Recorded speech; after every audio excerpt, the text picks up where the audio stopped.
Chapter 1685, Dark Armament. Chapter 1685, Dark Armament. When Shifeng agreed to repair the Bible of Darkness, the book flew out of his bag space and hovered before him. The book then opened to reveal the missing page's location.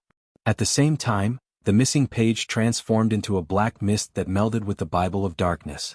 3 seconds later, the page had joined the book as seamlessly as if it had never left in the first place. After the Bible of Darkness had recovered one of its missing pages, the power of darkness that gathered around the book became denser, and now a black mist settled over the book. The Bible of Darkness has improved by so much. After repairing the Bible of Darkness, its appearance indicated that it had become far more powerful. Although the book's aura wasn't much stronger than before, its control of power of darkness had improved. In fact, the Bible of Darkness's control over the power of darkness had improved so much that Shifeng could feel the darkness world's suppression weaken slightly. Originally, this world had suppressed his basic attributes by 30%, but now it had dropped to 25%. The suppression on his senses had also decreased from 50% to 40%. Unfortunately, his EXP gain was still reduced by 95%. Immediately, Shifeng inspected the repaired Bible of Darkness. Bible of Darkness, fragmented legendary item. The Bible of Darkness had been destroyed during the Great Destruction. The core magic array has since been repaired using the source of spacetime thus far.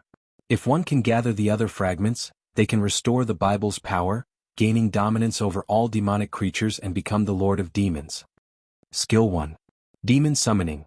Summons the demon gate with the power of darkness, calling forth a random demon that is no higher than 1 tier and 15 levels than the summoner. Maximum tier cannot exceed tier 5.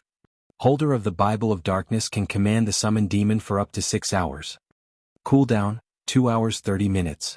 Skill 2. Gate of Darkness.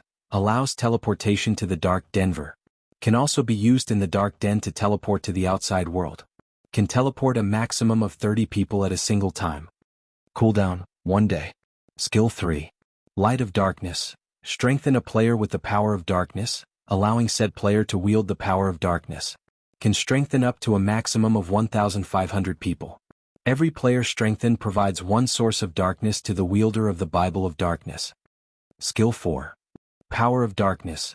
Fill your body with the power of darkness, increasing all attributes by 120%, decreasing cooldown of all skills by 30%, and increase damage by 50%. Duration will be equal to number of source of darkness *0. 5 seconds. Power of Darkness cannot stack. Can only strengthen players up to a maximum of tier 5 classes. Cooldown, 5 hours. Skill 5. Demon Ruler. Passive effect. Increases the attributes of demonic creatures under user's control by 35%. Forcibly decreases the attributes of all enemy demonic creatures within a 1,000-yard radius by 30%. Active effect. When activated, there is a 12% chance to control a demonic creature that is no higher than 2 tiers and 30 levels than the user for 2 hours. Can control up to tier 5 creatures. Can control up to a maximum of 3 creatures at a time. Cooldown, 5 minutes. Skill 6. Dark Armament. By sacrificing sources of darkness, transform the Bible of Darkness into a weapon suitable for the user. Duration is equal to number of source of darkness *3 seconds. During this period, the Bible of Darkness's other skills cannot be used. Cooldown, 6 hours. Dark Armament?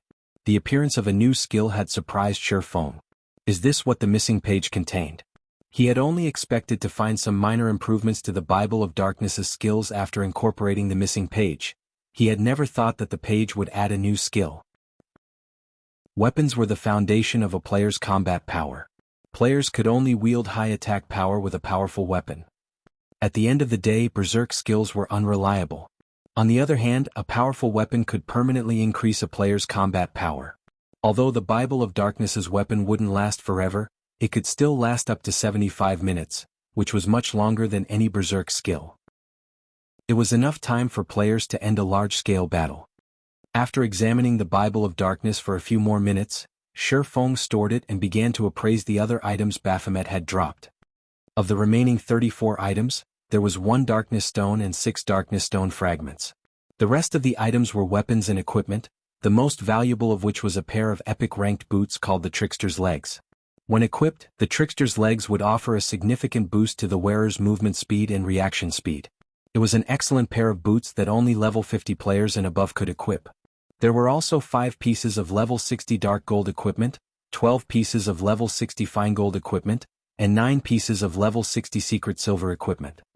Among the level 60 fine gold equipment, 2 pieces happened to be the hat and gloves for the Fantasy Demon set, which Shifeng still needed. He had also completed 2 Dark Devourer sets after killing Baphomet. Once Shifeng had organized the loot, he didn't bother to sit and rest. Instead, he drank a drop of life essence and continued towards the next map.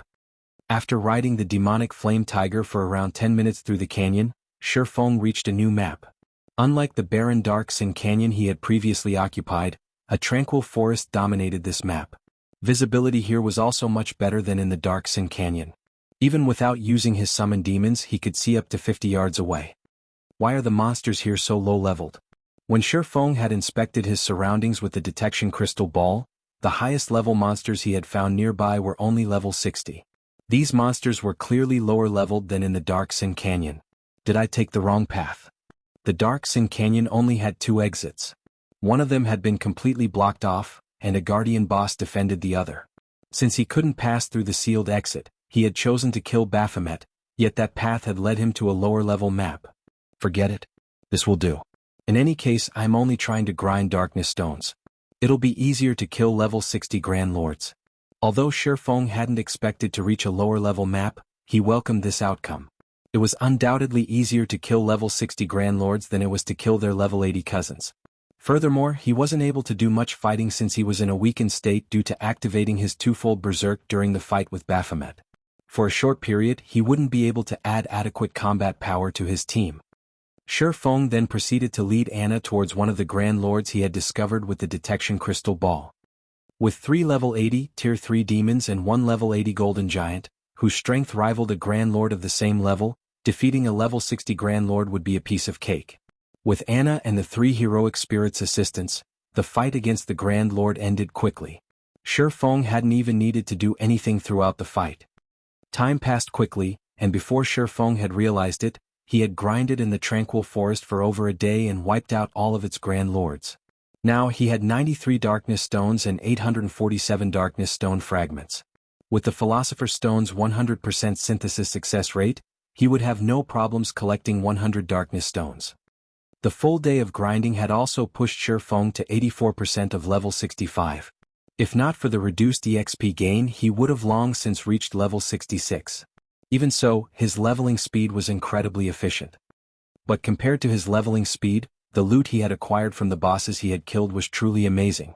Although he had not obtained any epic items, he had collected 17 pieces of level 50 dark gold equipment, 52 pieces of level 50 fine gold equipment, and 276 pieces of level 50 secret silver equipment. The number of weapons and equipment he amassed by himself in a single day could almost rival a first-rate guild's acquisition. Of course, a large part of the reason for his success was the help of Icarus's heart, the monstrous Anna, and the Bible of Darkness. Without them, he never would have collected so many top-tier weapons and equipment in the Darkness world so easily. Now that I've collected the Darkness Stones I need, it's about time I return. Shifeng smiled at the Darkness Stones in his bag. With this, he had completed his quest to obtain the Lost Town. Following which, Shifeng took out a White River City return scroll and activated it. After 20 seconds, Shifeng transformed into a streak of white light and departed from the Darkness world.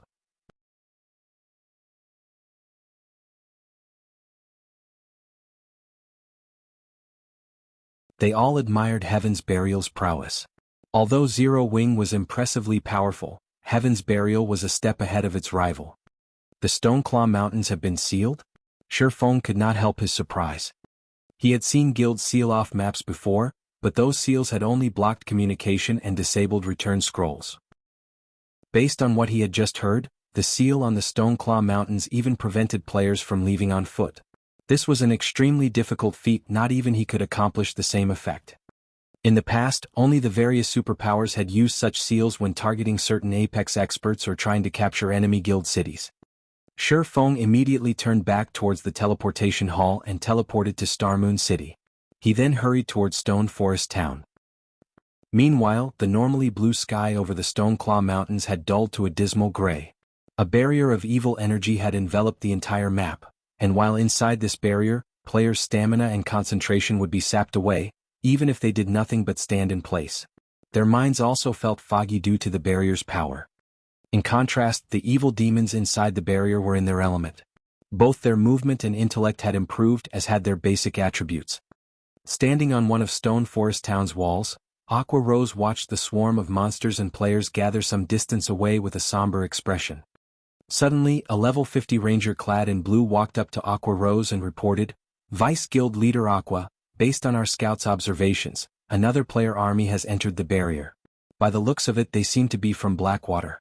There are roughly 20,000 players, over 6,000 of which are level 49 or above. Moreover, they have brought 8 catapults with them." 6,000 experts and 8 catapults? Aqua Rose's expression darkened further after hearing this. Currently, Zero Wing only had around 100,000 members protecting Stone Forest Town, and a large majority of them were players she had gathered and led to the town to reinforce its defenses. Meanwhile, Heaven's Burial had gathered over 300,000 members before Stone Forest Town. Although only around 170,000 of them were elite members, and the rest were normal members, the normal members were not to be underestimated. Even the weakest among them was level 45. Furthermore, Heaven's Burial had the support of a large force of evil demons. Rough estimates counted over 100,000 of these monsters. Moreover, more monsters joined the force as time passed. Although most of the evil demons were relatively weak, with only level 45 elites, they continued to devour monsters around the Stoneclaw Mountains, growing stronger. In fact, Heaven's Burial had yet to besiege Stone Forest Town because it concentrated on accumulating more strength. During this period, Aqua Rose and Zero Wings experts had made multiple attempts to assault the barrier's exit and send information out of the map to notify the kingdom's armies, hoping that the NPCs would show up to exterminate the evil demon army. However, the evil demons and Heaven's Burial's members guarding the exits had foiled every attempt. The evil demons guarding the exit were simply too powerful. There was even a mythic-ranked evil demon among them. Even Fire Dance, who had the greatest chances of escaping the barrier, had been defeated and killed in just a few moves. She hadn't even had the power to resist the mythic-ranked evil demon. Now that Blackwater had dispatched 6,000 experts and 8 catapults as reinforcements, Heaven's Burial's strength in this siege had increased further. Although Aqua Rose wanted nothing more than to charge out there and destroy the 8 catapults Blackwater had sent, the evil demon army would undoubtedly assault any force she led out of Stone Forest Town.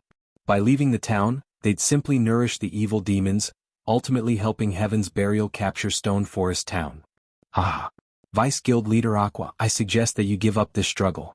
Stone Forest Town will be mine. In fact, I won't just settle for Stone Forest Town.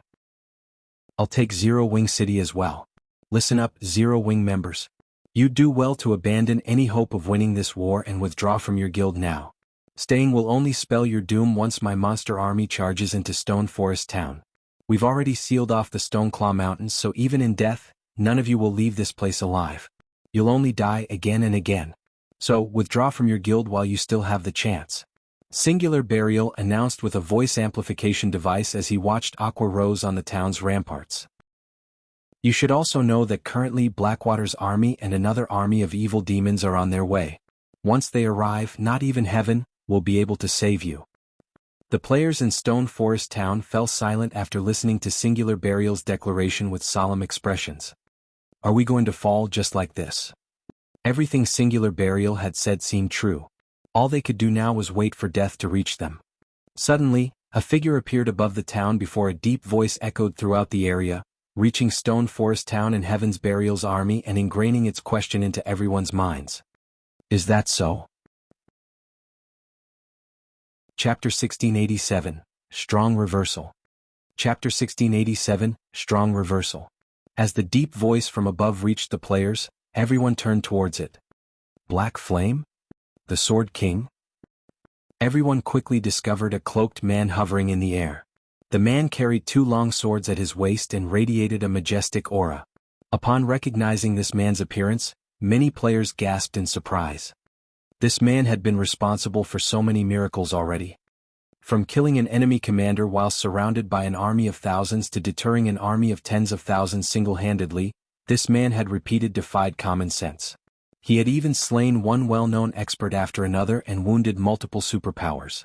Just recently, he had charged into Ancient Rock City alone and destroyed 2 of the city's defensive magic arrays. To top it all off, he had left that city with his life. The man was definitely Starmoon Kingdom's #1 expert. Guild leader? The guild leader's back. He's really here. Many of Zero Wing's members on Stone Forest Town's walls were ecstatic when they saw Shifeng's figure in the distant sky, and the depressing atmosphere that had surrounded them lifted instantly as fighting spirit overwhelmed these players. As they gazed up at Shifeng, a hint of fanaticism even flashed in their eyes. The guild leader? Has he already completed his quest? Although Aqua Rose was similarly excited to see Shifeng, a seed of guilt sprouted in her heart. Shifeng had entrusted her with Zero Wing's management before he had left. Heaven's Burial had cornered the guild. Novel full. Guild leader, you're finally back. When Blackie, Fire Dance, Cola, Shadow Sword, Turtledove and Zero Wing's other core members saw Shifeng, they seemed to have grown an extra backbone as they brimmed with confidence. Is Black Flame finally getting involved? Notify the higher-ups immediately, tell them that Black Flame has arrived. The various superpower spies stationed in Stone Forest Town exploded into action when they saw Shifeng above the town. Some of these spies immediately logged out of the game to report the situation to their superiors. Although logging off would incur penalties, this information was worth the price. After all, Shifeng's appearance alone had changed the situation. Zero Wing's members had already lost their fighting spirit after seeing the countless enemies around them. However, every one of these players reacted as if they were on some kind of high when they saw their guild leader, madness burning in their eyes. Very quickly, the major powers who watched this war received news of Shifeng's arrival in Stone Forest Town. So, Black Flame has finally made an appearance? And here I thought that he had given up on Stone Forest Town. It seems he still intends to fight this out until the very end. When Galaxy Past, who rested the Star Alliance's residence in Starmoon City, received the latest report from his subordinate, he could not help but shake his head and sigh. Heaven's Burial had thrown everything it had into this last assault. The guild had clearly stopped holding back. Even if Stone Forest Town's defenses were very powerful, the evil demon army was no laughing matter. Unlike evil beasts, evil demons were intelligent. They also had faster reaction speeds. They wouldn't succumb to the town's static defenses as easily as the evil beasts. Moreover, based on the information they had collected thus far, any player killed an evil demon killed inside the barrier would become a sacrifice, turning into a new evil demon for Heaven's Burial very quickly. Just thinking about it made Galaxy Past shudder with fear. One could not forget the reinforcements Blackwater had sent either.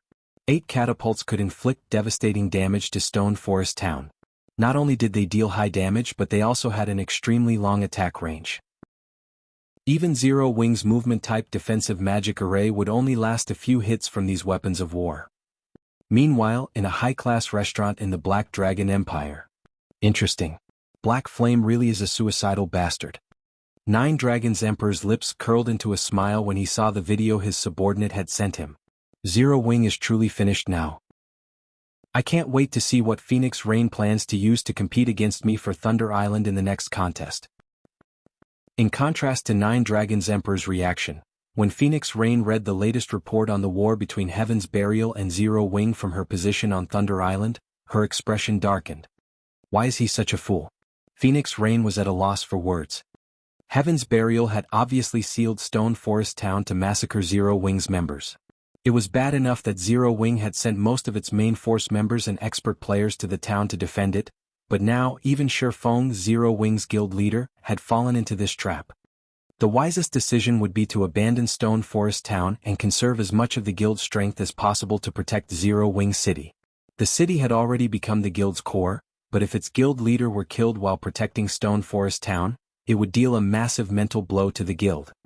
With both its military prowess and morale wounded, how was Zero Wing supposed to defend Zero Wing City later? Novel full. Standing amidst Heaven's Burial's army, which waited outside of Stone Forest Town, Singular Burial had his sight locked onto Shifeng, glaring at the man with a chilling gaze.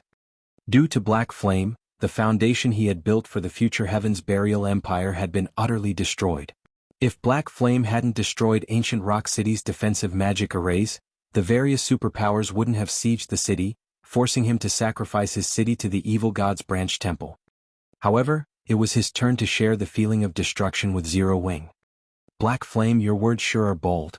What can you possibly do by yourself? You dared to destroy my city's defensive magic arrays, and today I will take Stone Forest Town from you as compensation. Singular Burial sneered at Shurfeng. As soon as Singular Burial finished speaking, the evil demon army behind Heaven's Burial's army loosed an earth-shattering roar. The roars of over 100,000 evil demons echoed throughout the Stoneclaw Mountains, and the pressure the monsters released made everyone in Stone Forest Town shudder. Some players' legs even lost their strength. The players in Stone Forest Town were reminded of the evil demon army's strength once more. If the pressure the evil demon army radiated were already so powerful, the consequences would be unimaginable if the monster army took action. Although Shurfeng was powerful, what could one person possibly do against so many formidable monsters? There were also Heaven's Burial's players to contend with. In the end, Shurfeng had only come to die alongside Zero Wing's members by coming to Stone Forest Town. Since you people from Heaven's Burial like Stone Forest Town so much, then you can stay here forever. Shurfeng immediately retrieved a pitch-black energy bead from his bag. The instant he took out this bead, Heaven's Burial's members below him felt their souls shudder. This bead's power had even affected their consciousness. This energy bead was none other than the destruction crystal Shurfeng had obtained from recasting the disintegration armor. Before anyone could react, Shurfeng loosened his grip on the destruction crystal. The pitch-black energy bead then landed among Heaven's Burial's army. Boom. The moment the destruction crystal touched the ground, it exploded with a silver radiance. Instantly, the ground beneath the destruction crystal sank as the power of destruction spread across the land. Neither living beings nor inanimate objects were spared. Anything and anyone the power of destruction came in contact with vanished, leaving nothing behind. Not even the weapons and equipment players had dropped as they had died had survived the blast. Everything had happened so quickly that before Heaven's Burial's members could even react, an empty plot of land had been created amidst their massive army. For a time, silence descended on Heaven's Burial's forces as if time itself had frozen. Zero Wing's members, who stood on Stone Forest Town's walls, were just as stupefied by the scene that had just occurred. They hadn't expected Shurfeng to make such a sudden move, not even giving Heaven's Burial's members a second to react. And the results of his attack were even so horrific. Chapter 1688, Strength of One Person. Chapter 1688, Strength of One Person. The destruction crystal had a 1,000-yard radius. The AoE could rival a Tier 5 large-scale destruction spell. However, unlike Tier 5 large-scale destruction spells, the destruction crystal destroyed everything it touched on a fundamental level. It did not rely on great power to destroy its targets, and even a small fraction of the power of destruction would destroy any player's body it encountered. It would even damage their immortal souls and corrode them to a certain extent. Unfortunately, the power of destruction would weaken at the edges as it spread. Most of the players 500 yards or more from the explosion's epicenter were still alive. Some of them were even still standing. Only, they had all been contaminated to varying degrees from their contact with the power of destruction. This contamination had significantly decreased their basic attributes, and their HP slowly depleted over time. As for their stamina and concentration, they steadily lost both. Although these players were technically still alive, they could no longer add to the force's combat power. In addition, every player within the radius had lost a drastic amount of their weapons and equipment's durability. All mysterious iron weapons and equipment had turned into dust the moment the power of destruction had touched it, regardless of how little or how much power of destruction they had come into contact with. Not even secret silver equipment would survive within 300 yards of the epicenter. Only fine gold equipment had any hope of surviving the contamination within this range. Only dark gold equipment or better would have survived the contamination within 100 yards of the epicenter. Even so, dark gold weapons and equipment within this radius had still lost over 1/3 of their durability. All of this had happened in a mere instant, and Heaven's Burial hadn't had any time to react. The sudden development hadn't only stunned Heaven's Burial's members, but players within Stone Forest Town also gaped at the result. Heaven's Burial's members were all level 45 and above. If they died and lost a level, they'd have a challenging time recovering their losses. However, players that had been caught in the blast hadn't only lost levels, but their equipment and weapons had been destroyed as well. This loss was far more severe than losing a single level. When Heaven's Burial's surviving members saw their weapons and equipment, they nearly fainted. Zero Wing is really doomed now, the spectating players in Stone Forest Town could not help but gasp. Shifeng's attack had certainly been extraordinary. With just one attack he had dealt a heavy blow to Heaven's Burial, killing over 5,000 players and 3,000 evil demons. However, the fact remained that Zero Wing had no escape. Shifeng had only dumped oil on the raging flame of Heaven's Burial's hatred. Singular Burial, who stood among his army, glared at Shifeng, radiating killing intent. Even the temperature of the air around him had fallen by a few degrees. Black Flame. You asked for this. Singular Burial then commanded, activate the magic gnome cannons and shoot him out of the sky. Guild leader, are we really going to waste the cannons on him? Weren't we saving them to deal with Stone Forest Town's defensive magic array? Daybreak Fog jumped in, trying to dissuade Singular Burial after hearing his latest order. The magic gnome cannons were war weapons they had acquired after capturing ancient Rock City. Each of the cannon's shots could rival a Tier 3 large-scale destruction spell. It also dealt increased damage to defensive magic arrays and fortifications. It was a specialized weapon for siege warfare. However, the magic gnome cannons had limited ammunition, and Heaven's Burial had spent most of that ammunition while defending ancient Rock City. Now they could only fire 12 rounds.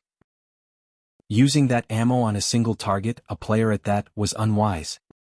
He is the one asking for it.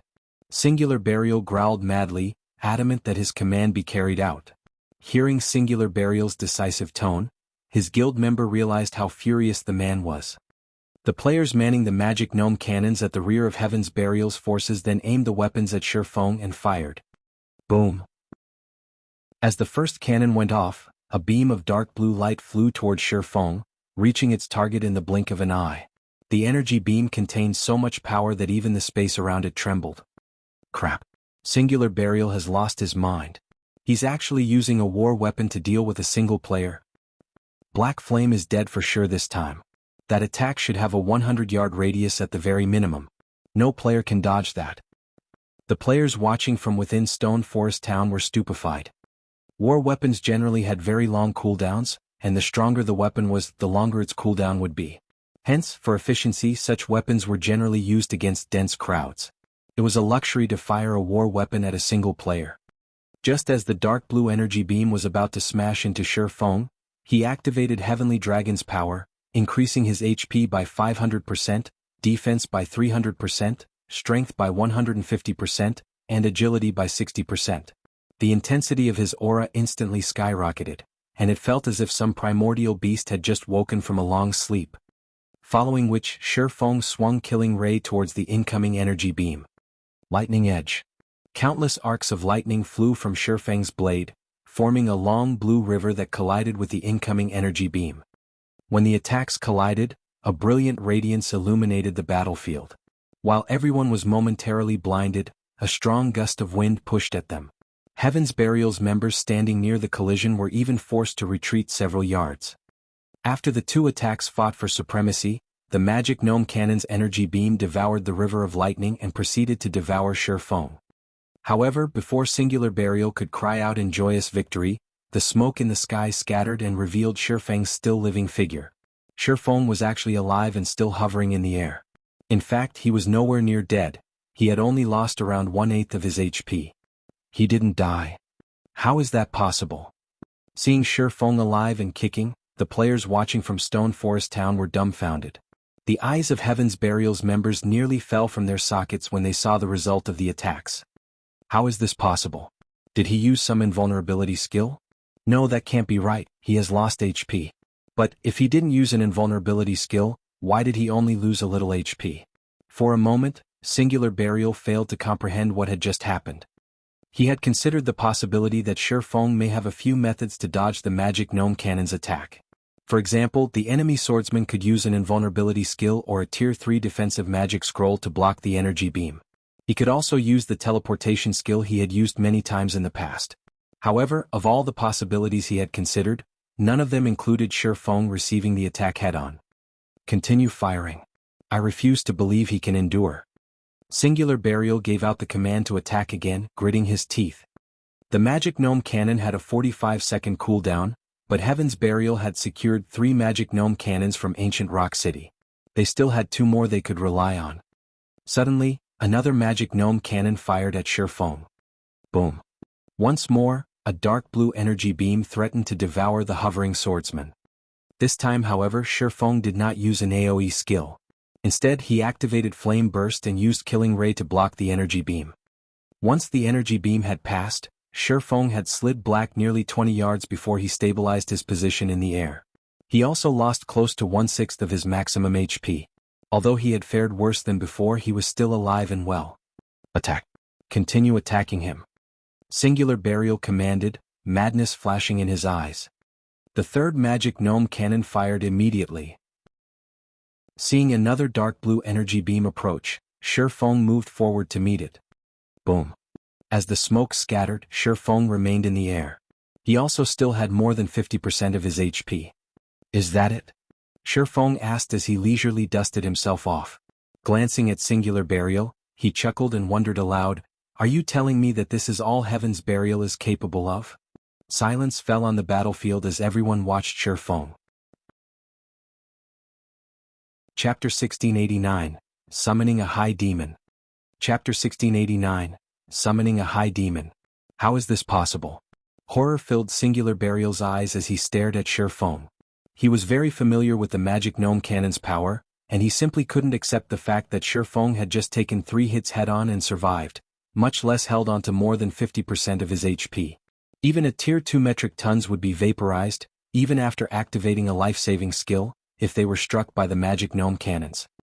Yet, 3 of these powerful weapons' attacks had failed to kill Shifeng. Is he some NPC or a humanoid monster? As Heaven's Burial's members looked up at Shifeng's proud, hovering figure, they were overwhelmed with horror and confusion. The strength Shifeng had just displayed was beyond players' abilities.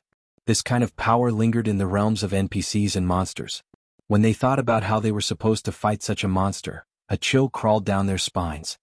If not even attacks that could rival Tier 3 large-scale destruction spells could deal significant damage to this swordsman, their attacks would be raindrops pelting his skin. Shifeng's combat standard was also exceedingly high.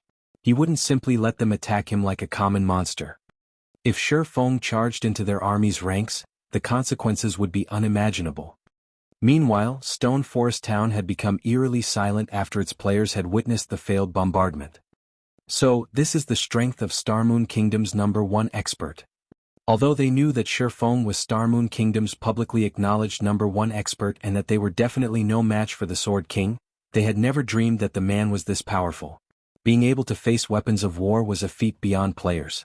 Shifeng, without a doubt, was a bona fide monster. After witnessing this, the experts that had planned to challenge Shifeng and claim the title as Starmoon Kingdom's #1 expert, smiled in self-ridicule as they realized how comical their idea was. When Shifeng swept his gaze over Heaven's Burial's members below him, noticing their shocked expressions, his lips curled into a smile. Although sufficient strength was important in a guild war, a guild's morale was just as important. Players plagued by fear and worry wouldn't be able to fight to their full potential, and they'd make senseless mistakes. In contrast, if a guild's morale were high, its players would exhibit their full potential and perform better than normal. Trying to defeat an enemy while outnumbered wouldn't be entirely impossible. It seems that it was quite effective. Shifeng was very satisfied with his performance when he saw his enemies' overwhelmed expressions. While war weapons were indeed powerful, they were not unstoppable. Current players were simply too weak to take a hit from such weapons. Tier 3 large-scale destruction spells could certainly kill Tier 1 players, and not even Tier 2 players could normally survive such an attack. But what about Tier 3 and Tier 4 players? Once players reached Tier 3 large-scale destruction spells would only pose a threat, they wouldn't be unstoppable. After reaching Tier 4, players could even shatter a Tier 3 large-scale destruction spell. The reason Shifeng had dared to face the magic gnome cannon's attacks was due to his sufficiently high basic attributes and magic resistance. In addition, Heavenly Dragon's power increased his HP and defense by a significant margin. Most importantly, the Disintegration Armor's disintegration field could weaken skills and spells above Tier 2 by 60%. With all of these factors in play, he had chosen to receive the magic gnome cannon's energy beams head-on. Even so, he had still received a considerable amount of damage. However, if anyone else stood in his place, even with the help of the disintegration field, they'd either die or barely cling to life after a single attack. Although it appeared that he had only lost a small fraction of his HP, he had boosted his HP by 500% with one of his skills. Losing 1/6 of that HP was the equivalent to losing as much HP as he normally possessed. Moreover, receiving Tier 3 large-scale destruction spells head-on was a considerable burden on his equipment's durability. After 3 shots from the gnome cannons, his dark gold equipment's durability had fallen by nearly 1/4. If he received another dozen or so energy beams, all of his items would be destroyed aside from his epic and fragmented legendary items. Seeing that Heaven's Burial's members panic, Shifeng promptly took the Tier 4 large-scale destruction magic scroll, which he had obtained after killing Baphomet, from his bag and activated it. Tier 4 spell, Dark Prison. Before Heaven's Burial's members could recover from their shock, a pitch-black ball appeared among the army. This pitch-black ball then expanded, quickly and silently enveloping a 500-yard radius. After remaining motionless for 2 seconds, the black ball burst, and a towering pillar of black light took its place. Instantly, all players who had failed to activate invulnerability skills died as they were caught within the light pillar. With this single attack, Heaven's Burial had lost an additional 6,000+ members. Zero Wing, heed my command. Leave town and wipe out Heaven's Burial. Leave none of them alive. Bring the miniature ballistas and movement-type defensive magic array. Shifeng shouted from his position in the air, his voice echoing across the battlefield. Upon hearing Shifeng's command, Zero Wing's members' blood boiled as they roared with power. Under Aqua Rose and the other core members' command, everyone charged out of Stone Forest Town and dashed toward Heaven's Burial's 300,000-strong army. Hundreds of miniature ballistas and the movement-type defensive magic array followed closely behind. Damn it! How does Black Flame wield this kind of power? We can't win. Black Flame is a monster. I don't want to die. Compared to the physical destruction from Shifeng's Tier 4 large-scale destruction magic scroll, the mental blow had been crippling. After seeing so many more of their companions instantly die, many of Heaven's Burial members turned and fled. Shifeng had just used 2 large-scale destruction spells with such horrific power in a row. Who knew if he had more in store? Moreover, seeing how miserably their guild members had died had truly terrified them. This was especially true for the first group of players that had fallen to the destruction crystal. The attack had even obliterated most of those players' equipment. Shifeng was basically immortal in their eyes. They couldn't bear to remain in this nightmare for a moment longer. Black Flame. Singular Burial frowned as he watched his army descend into chaos. Hurriedly, he commanded through the team chat, "Send in the evil demon army now." Guild leader, are we really going to attack now? Blackwater's reinforcements haven't arrived yet. If we start now, I'm afraid that Daybreak Fog knew the kind of strength the evil demon army possessed. The majority were newly spawned evil demons. While these evil demons might be able to slaughter players, they would be mostly useless against the NPC soldiers in Stone Forest Town. They'd struggle to break through the town's defenses with these monsters. It doesn't matter. Singular Burial understood the potential consequences of attack too early as well.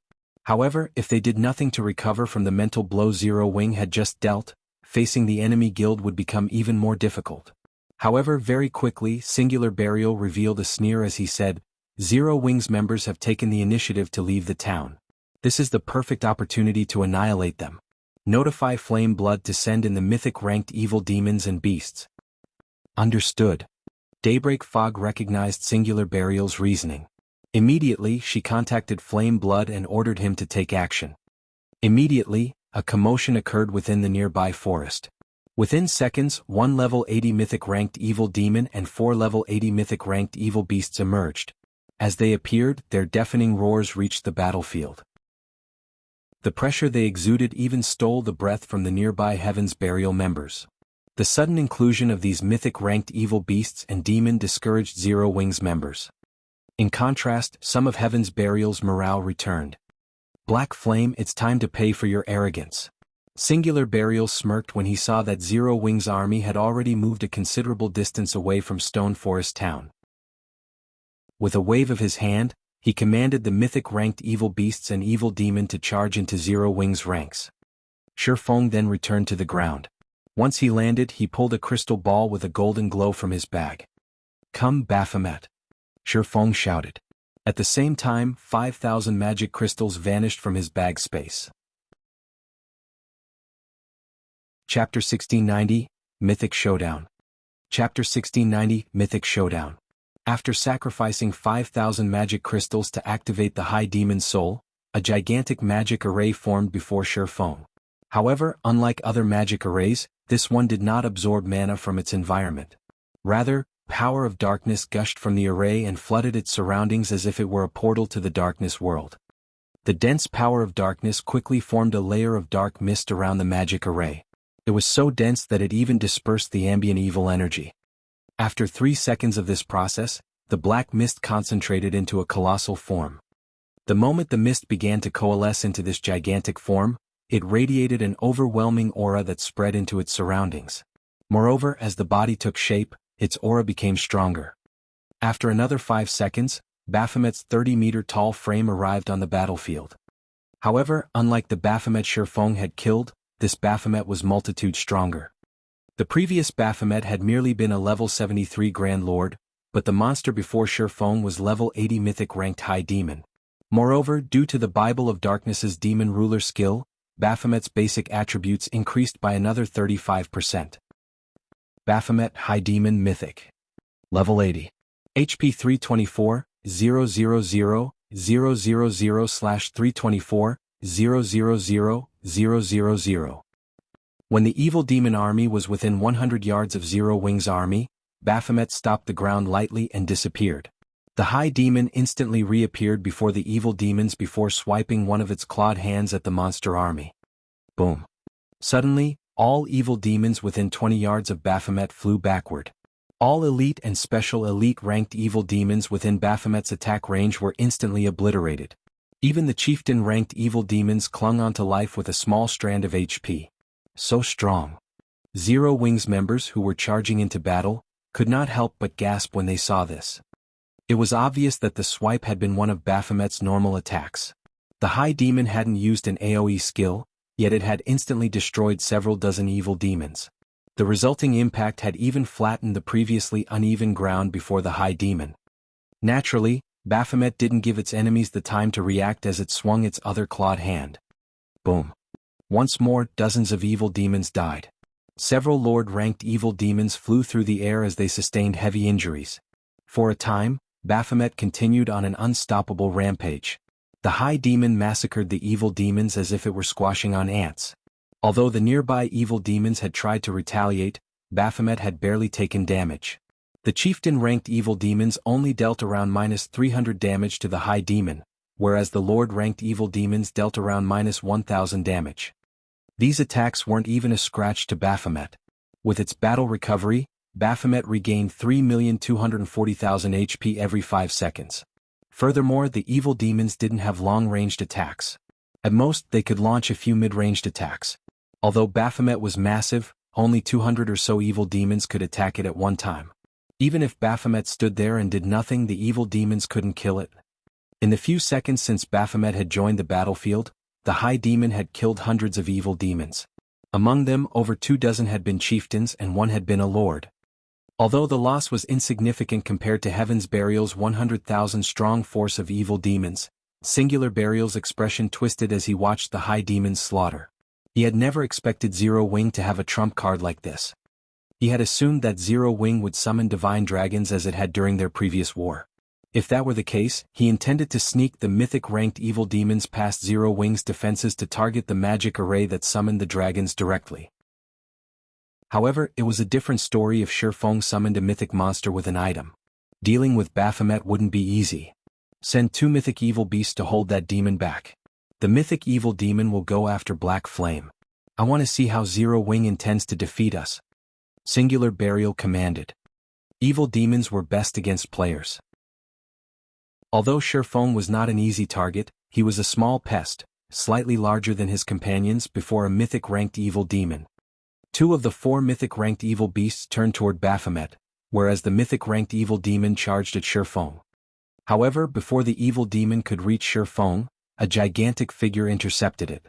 This figure belonged to none other than Baphomet. Baphomet was 30 meters tall, and the mythic-ranked evil demon was only 5 meters tall. The High Demon loomed over the evil demon like a building. Do you think you can stop it? Singular Burial sneered. A mythic-ranked evil demon's combat standards were even superior to ordinary experts, and its strength was higher than a mythic-ranked evil beast's. Its only weakness was its low 150 million HP. Against players, however, this much HP was more than enough. Without hesitation, the mythic-ranked evil demon brandished one of its claws at Baphomet. As its claw moved, gray mist rapidly enveloped it. Space tore as the claws passed. Tier 3 skill, Dark Annihilation Claw. Although the attack was only a Tier 3 skill, the evil demon's overwhelming strength and speed improved it. Seeing the approaching attack, Baphomet swung one of its own clawed hands to meet the attack, rather than try to dodge. Boom. When the two claws collided, space around them shattered. The ground below the collision sank, while nearby evil demons were thrown through the air. Evil demons below chieftain rank and within 20 yards of the impact died instantly from the resulting shockwaves. After the two demons pushed against each other for a few seconds, the Dark Annihilation Claw's effects vanished, and the mythic-ranked evil demon was forced back by 5 steps before it stabilized itself. The difference between the two monsters' strength was obvious at a glance. The Heaven's Burial members that had brimmed with fighting spirit were stupefied, especially Singular Burial. How is any of this possible? How can that thing stop the evil demon's Tier 3 skill with a normal attack? Singular Burial simply could not understand how a demon could possess such horrific strength that not even a mythic-ranked evil demon could compete with it. However, Singular Burial quickly recovered his senses. Baphomet was only one creature, and he had a total of 5 mythic monsters under his command. Even if Baphomet were more powerful, it couldn't stop 5 mythic monsters at once. As long as they killed Shurfeng, Baphomet would vanish. Singular Burial immediately contacted Flame Blood, who controlled the mythic monsters in secret, and instructed him to send all 5 to kill Shurfeng. He also told Flame Blood to keep the other evil demons away from Baphomet as much as possible, focusing on Zero Wing's members. As Singular Burial had expected, although Baphomet was powerful, it couldn't stop 5 mythic monsters of the same level. It took everything the High Demon had to pin down 1 evil demon and 2 evil beasts. However, Zero Wing's army had arrived on the battlefield, and the movement-type defensive magic array enveloped Shurfeng in its protection. Meanwhile, several hundred ballistas launched their payload simultaneously. The scene of hundreds of exploding arrows flying towards their targets was spectacular. The explosion 7 halted the mythic-ranked evil beasts' advance for a moment. The weaker evil demons began to die in droves. A single volley of arrows had claimed several hundred evil demons' lives. However, the evil demon army launched its own assault against the movement-type magic array. From time to time, the 2 mythic-ranked evil beasts, which had avoided Baphomet's care, snuck past the High Demon to land 1 or 2 attacks on the magic array. Heaven's Burial also continued to bombard the array with the magic gnome cannons. With so many attacks against it, cracks began to surface on the magic array's barrier.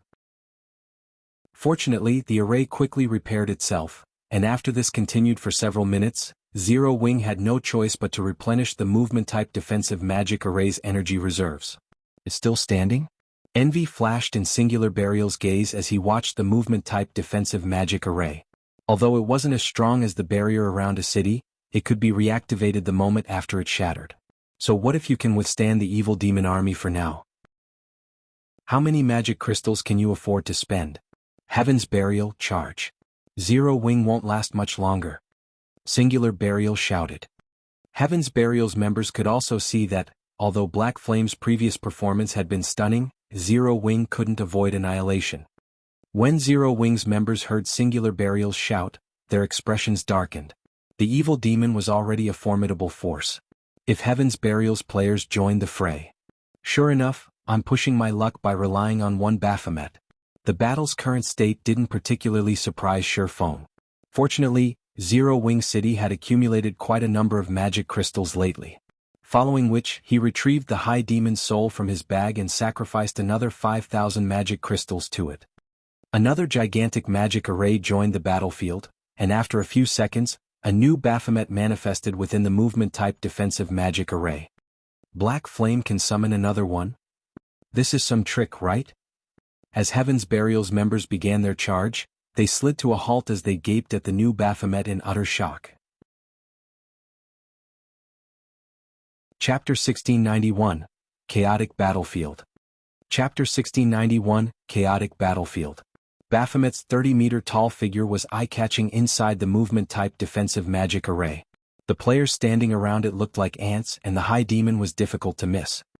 Both this new Baphomet's aura and basic attributes were identical to the first Baphomet Shifeng had summoned.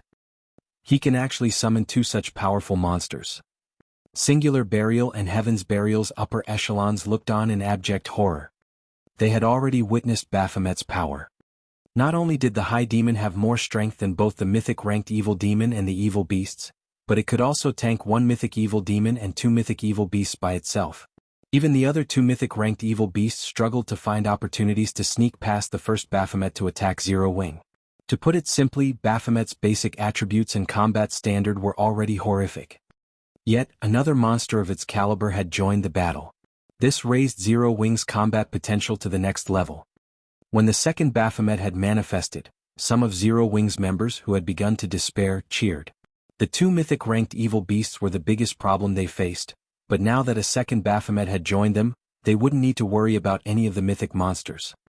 With all 5 of Heaven's Burial's Mythic monsters at bay, they could rely on their defensive magic array and miniature ballistas to give Heaven's Burial's demon army the fight of its lifetime.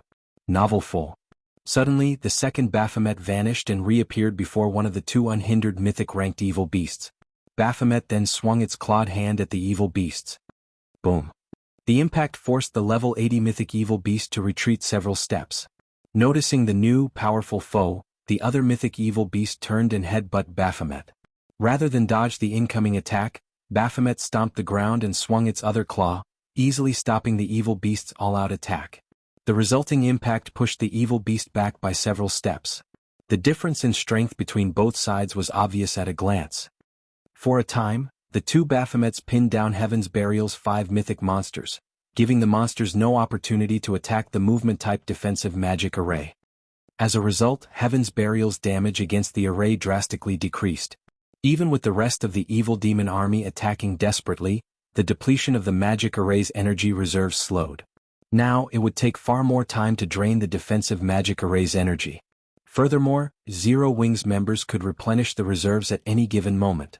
This allowed the miniature ballistas and ranged players in the defensive magic array to attack without restraint. Each volley from the miniature ballistas contained several hundred exploding arrows. Although a single volley was not enough to kill the chieftain rank and above evil demons, the weaker demons turned to ash instantly. Amazing. So this is Zero Wing's foundation? Even if the guild didn't have those two mythic monsters, Heaven's Burial would still find its members difficult to annihilate. The spectating players inside Stone Forest Town were stunned by the spectacular sight of several hundred miniature ballistas launching simultaneous attacks. Meanwhile, Singular Burial, who commanded the battle from afar, glared at Shifeng. He felt as if someone thrust a blade into his heart with each exploding arrow volley from the miniature ballistas. He had sacrificed 400,000 players to obtain these evil demons, and to convince his players to offer a portion of their immortal souls willingly, Heaven's Burial had offered them significant compensation. Yet, in the few short minutes since the battle had begun, over 20,000 evil demons had fallen. In contrast, Zero Wing had yet to suffer a single casualty as the impenetrable defensive magic array protected its members. After a short moment, Zero Wing had regained the advantage. Guild leader, we are dealing too little damage to Zero Wing's defensive magic array. At this rate, Zero Wing will annihilate our forces before we can even deplete the magic array's energy reserves, Daybreak Fog said, frowning as she watched volley after volley of exploding arrows rain down on Heaven's Burial's armies. Aside from the two Baphomets, the several hundred miniature ballistas were plenty of trouble. Their combined attacks could rival a Tier 4 large-scale destruction spell in both power and range. Even though evil demons were stronger than players, they couldn't survive a bombardment of multiple Tier 4 large-scale destruction spells. Novelful, haven't Blackwater's reinforcements arrived yet? Singular Burial could practically feel his heart bleed. The losses the evil demon army was suffering were severe, but his player army's losses were worse. Players didn't have as much HP as the evil demons, and every attack from the two Baphomets and the miniature ballistas could one-hit his players. Thus far, Heaven's Burial had lost over 30,000 players. Many of them were the guild's elite members. Meanwhile, the Mythic Evil Demon and Mythic Evil Beast's performance wasn't nearly as powerful as he had expected. On the contrary, the two Baphomets had them thoroughly suppressed, and they steadily lost HP. Singular Burial regretted his decision to begin the battle against Zero Wing so soon. Had he known that Feng could summon 2 Baphomets, he definitely would have waited until Blackwater's reinforcements had arrived.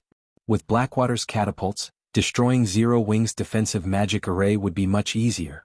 Once they depleted the magic crystals Zero Wing had on hand, the guild's members would be fish on a chopping board. They're almost here.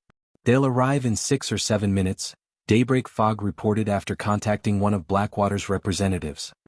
6 or 7 minutes? Singular Burial made some quick calculations in his head. At the rate the battle was developing, Heaven's Burial should have no problems lasting for another half an hour or so. Alright, but tell them to hurry. Tell them that Zero Wing is much stronger than we had anticipated. Daybreak Fog immediately relayed Singular Burial's message to Blackwater's army. Zero Wing can actually dominate the evil demon army? It's no wonder why such an insignificant guild dares to provoke Blackwater. Falling Fire, who wore a set of crimson mage robes, was surprised after he learned of Heaven's Burial's current predicament. However, that was all he felt. He wasn't worried in the slightest that they would fail to capture Stone Forest Town. Singular Burial had stated that his forces could hold out for another 30 or so minutes, and his group would arrive in around 7. Meanwhile, standing at the forefront of Zero Wing's army, Feng spent another 5,000 magic crystals to summon a 3rd Baphomet once the High Demon Soul's cooldown ended. The instant the 3rd Baphomet manifested, the battlefield fell silent. It was as if time had frozen. Before Heaven's Burial's members could react to the new Baphomet, Feng had the freshly summoned High Demon charge into enemy ranks, executing one skill after another. A Tier 4 High Demon possessed many skills and spells, and all of them were capable of killing dozens, even hundreds, of players. Damn it! How is this possible? Shock and confusion overwhelmed Singular Burial as he stared at the 3rd Baphomet. He could not figure out how Feng had summoned such powerful monsters, one after another. However, Singular Burial quickly calmed himself and pushed this thought out of his mind as he turned to Daybreak Fog and commanded, "Fog, contact Falling Fire and tell his group to hurry. Tell him to bring the 1 mythic evil demons and the 2 mythic evil beasts guarding the exit." Daybreak Fog knew how precarious their situation was now as well. She notified Falling Fire, telling him to increase his force's speed and transfer more monsters to the battlefield. However, shortly after Daybreak Fog ended the call, Feng pulled a Summon Guard scroll from his bag and activated it. Suddenly, a lithe, captivating figure appeared before Feng. Naturally, this figure belonged to Anna. Following Anna's arrival, a level 80 Great Lord ranked Golden Giant and 10 level 80 Lord ranked Rock Guardians joined the battlefield. This instantly elevated Zero Wing's destructive power to a whole other level. Anna, in particular, performed as well as the Baphomets. She controlled numerous holy spears to attack the enemy players, each wave killing dozens or even over 100 players. Any Tier 1 player these spears struck died instantly. After summoning Anna, Feng had the 3 Baphomets use their strongest skill. Each of the Baphomets then summoned their crimson longswords enveloped in pitch-black fire. Not only did the crimson longswords significantly increase the Baphomet's attack range, but those who fell to these weapons would also find their souls burning in the soul fire. In 1 minute, Heaven's Burial's 300,000 strong player army was reduced to just 200,000. Meanwhile, there were less than 50,000 surviving evil demons. This instilled a deep fear in Heaven's Burial's members. Even Singular Burial began to panic. He contacted Falling Fire personally and demanded, "Falling Fire, where are you?" "We're almost there. We'll arrive in another 4 or 5 minutes, Falling Fire said. 4 or 5 minutes? That long? Singular Burial paled as he gazed at the scorched, corpse-laden battlefield before him. Chapter 1692, Army Shattered. Chapter 1692, Army Shattered. Long? Falling Fire was confused by Singular Burial's comment. This was the time they had previously agreed upon. His arrival hadn't been delayed in the slightest. In fact, he had even increased his army's pace while disregarding their stamina consumption. Moreover, a battle of hundreds of thousands couldn't end in 4 or 5 minutes. These battles normally drug on for several hours before reaching a conclusion. The battle is intense. I can buy at most 5 more minutes. In any case, you need to hurry over here as soon as possible. Otherwise, the battle's outcome won't be certain, Singular Burial said, gritting his teeth. In reality, he wanted to tell the man that if his group didn't arrive in the next 5 minutes, their siege on Stone Forest Town would likely fail. Zero Wing is actually that strong? Singular Burial's response confused Falling Fire further.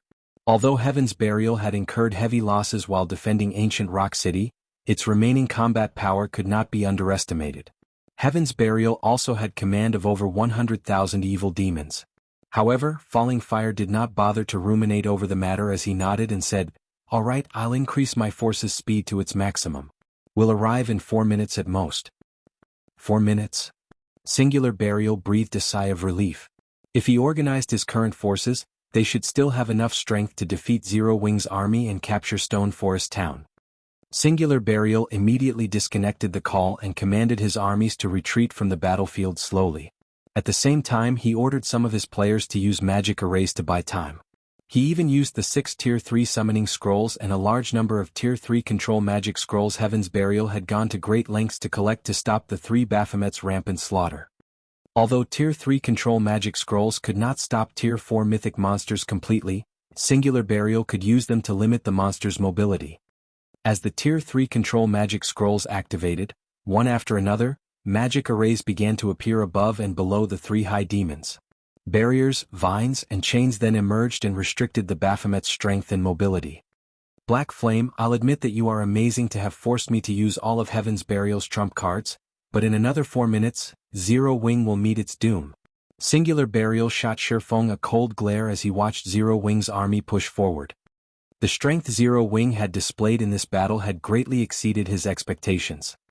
Had he known that Zero Wing could summon monsters of Baphomet's strength, he would have had Flame Blood mobilize every mythic monster under his command. If the remaining mythic monsters which currently guarded the barrier's exit were here, Heaven's Burial's armies wouldn't have been forced to retreat after suffering such severe losses. However, with things as they are now, he had no choice but to push his armies to resist. Now that Heaven's Burial had lost ancient Rock City, it must capture both Stone Forest Town and Zero Wing City if the guild wanted any hope of becoming a superpower in God's domain again. Otherwise, rising would become extremely difficult for Heaven's Burial. Although Blackwater hadn't dispatched a lot of players to help capture Stone Forest Town, many of them were experts. Blackwater's army was even armed with powerful weapons of war. As long as they destroyed Zero Wing's defensive magic array and regrouped with the remaining mythic monsters, they could wipe out Zero Wing's forces and capture Stone Forest Town. Meanwhile, the battle between Heaven's Burial and Zero Wing had thoroughly astounded the bystanders in Stone Forest Town.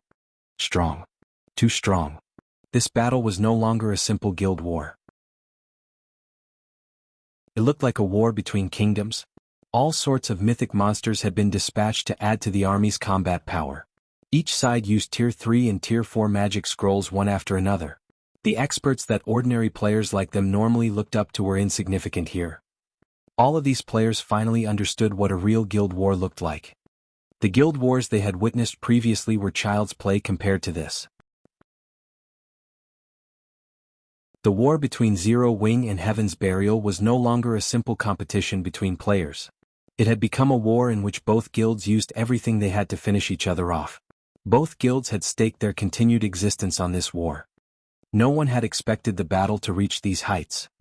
Initially, everyone had assumed that Heaven's Burial's victory would be overwhelming due to the assistance of the evil demon army. However, not only had Zero Wing shattered both Heaven's Burial's players and its monster army, but it had also done so without losing a single player. This outcome was too frightening. The various large guild's members who had planned to take advantage of Zero Wing's predicament to rob the guild, abandoned that plan out of fear. Fortunately, they had not taken action alongside Heaven's Burial. The consequences for doing so would have been unimaginably dire. Following which, due to Heaven's Burial's sudden retaliation, the battle fell into a stalemate. Guild leader, I just received a report that Blackwater's forces are nearly here. Moreover, the evil demon army guarding the barrier's exit are rushing towards our location, Aqua Rose hurriedly reported after hearing from one of the frontline scouts. Although the battle seemed like it was in Zero Wing's favor now, Aqua Rose knew that her guild couldn't continue at this pace much longer. Since the battle had begun, Zero Wing had spent over 80,000 magic crystals, and they had only started with a stock of 140,000. If Blackwater and the other evil demon army reinforced Heaven's Burial's forces, Zero Wing would be in danger. How long until they arrive? Shifeng asked. Blackwater's forces should arrive first. It'll take them roughly 4 or 5 minutes, Aqua Rose said. She then suggested, "Why don't we retreat to Stone Forest Town for now?" If they retreated into Stone Forest Town, they could rely on the town's magic towers and defense turrets, which would give them an easier time against Heaven's Burial and Blackwater's combined army. The town's NPC soldiers could also participate in the fight. 4 or 5 minutes? Shifeng smiled. That was more than enough time for them to deal with Heaven's Burial. Immediately he commanded, "Relay my commands. Have everyone attack with everything they've got. Hold nothing back." Previously he had let Zero Wing attack to prevent Heaven's Burial and Blackwater's forces from combining. Naturally he couldn't let Zero Wing's members hide behind Stone Forest Town's walls and focus on defense. Heaven's Burial had already used everything it had. Its players' morale was at an all-time low. This was the perfect opportunity to strike. Receiving Shifeng's command, Zero Wing's morale increased again. Zero Wing's members retrieved the precious treasures they had gained during their usual grinds or raids and used them against Heaven's Burial's members and the evil demons. Anna, who stood beside Shifeng, also activated her berserk skill Yin Yang power, the intensity of her aura soaring. For a moment, even the Zero Wing members near her felt stifled. Before anyone could react, Anna used her over-tier spell, Chains of Light. Chains of Light was already a tier 3 spell, but due to Yin Yang power, its power climbed to tier 4. Suddenly, countless chains exploded from the ground and bound the mythic-ranked evil demon, drastically decreasing the evil demon's strength and mobility. Now, the evil demon could not even compare to an ordinary mythic monster. By the time Chains of Light had bound the mythic evil demon, Anna had finished casting the tier 3 curse Yin Yang Judgment, which she had double cast alongside Chains of Light. Anna then pointed her staff at the distant mythic evil demon, and 2 magic arrays, one glowing white and the other black, appeared in the sky above her target.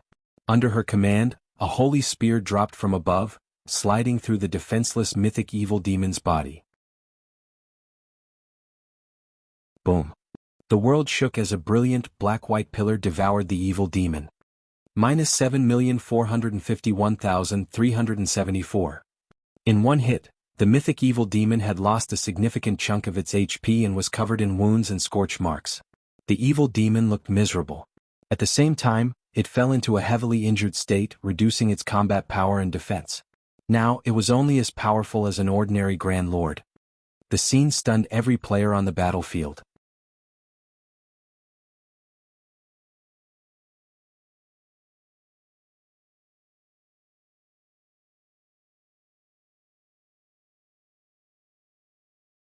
Chapter 1693, Stay Here.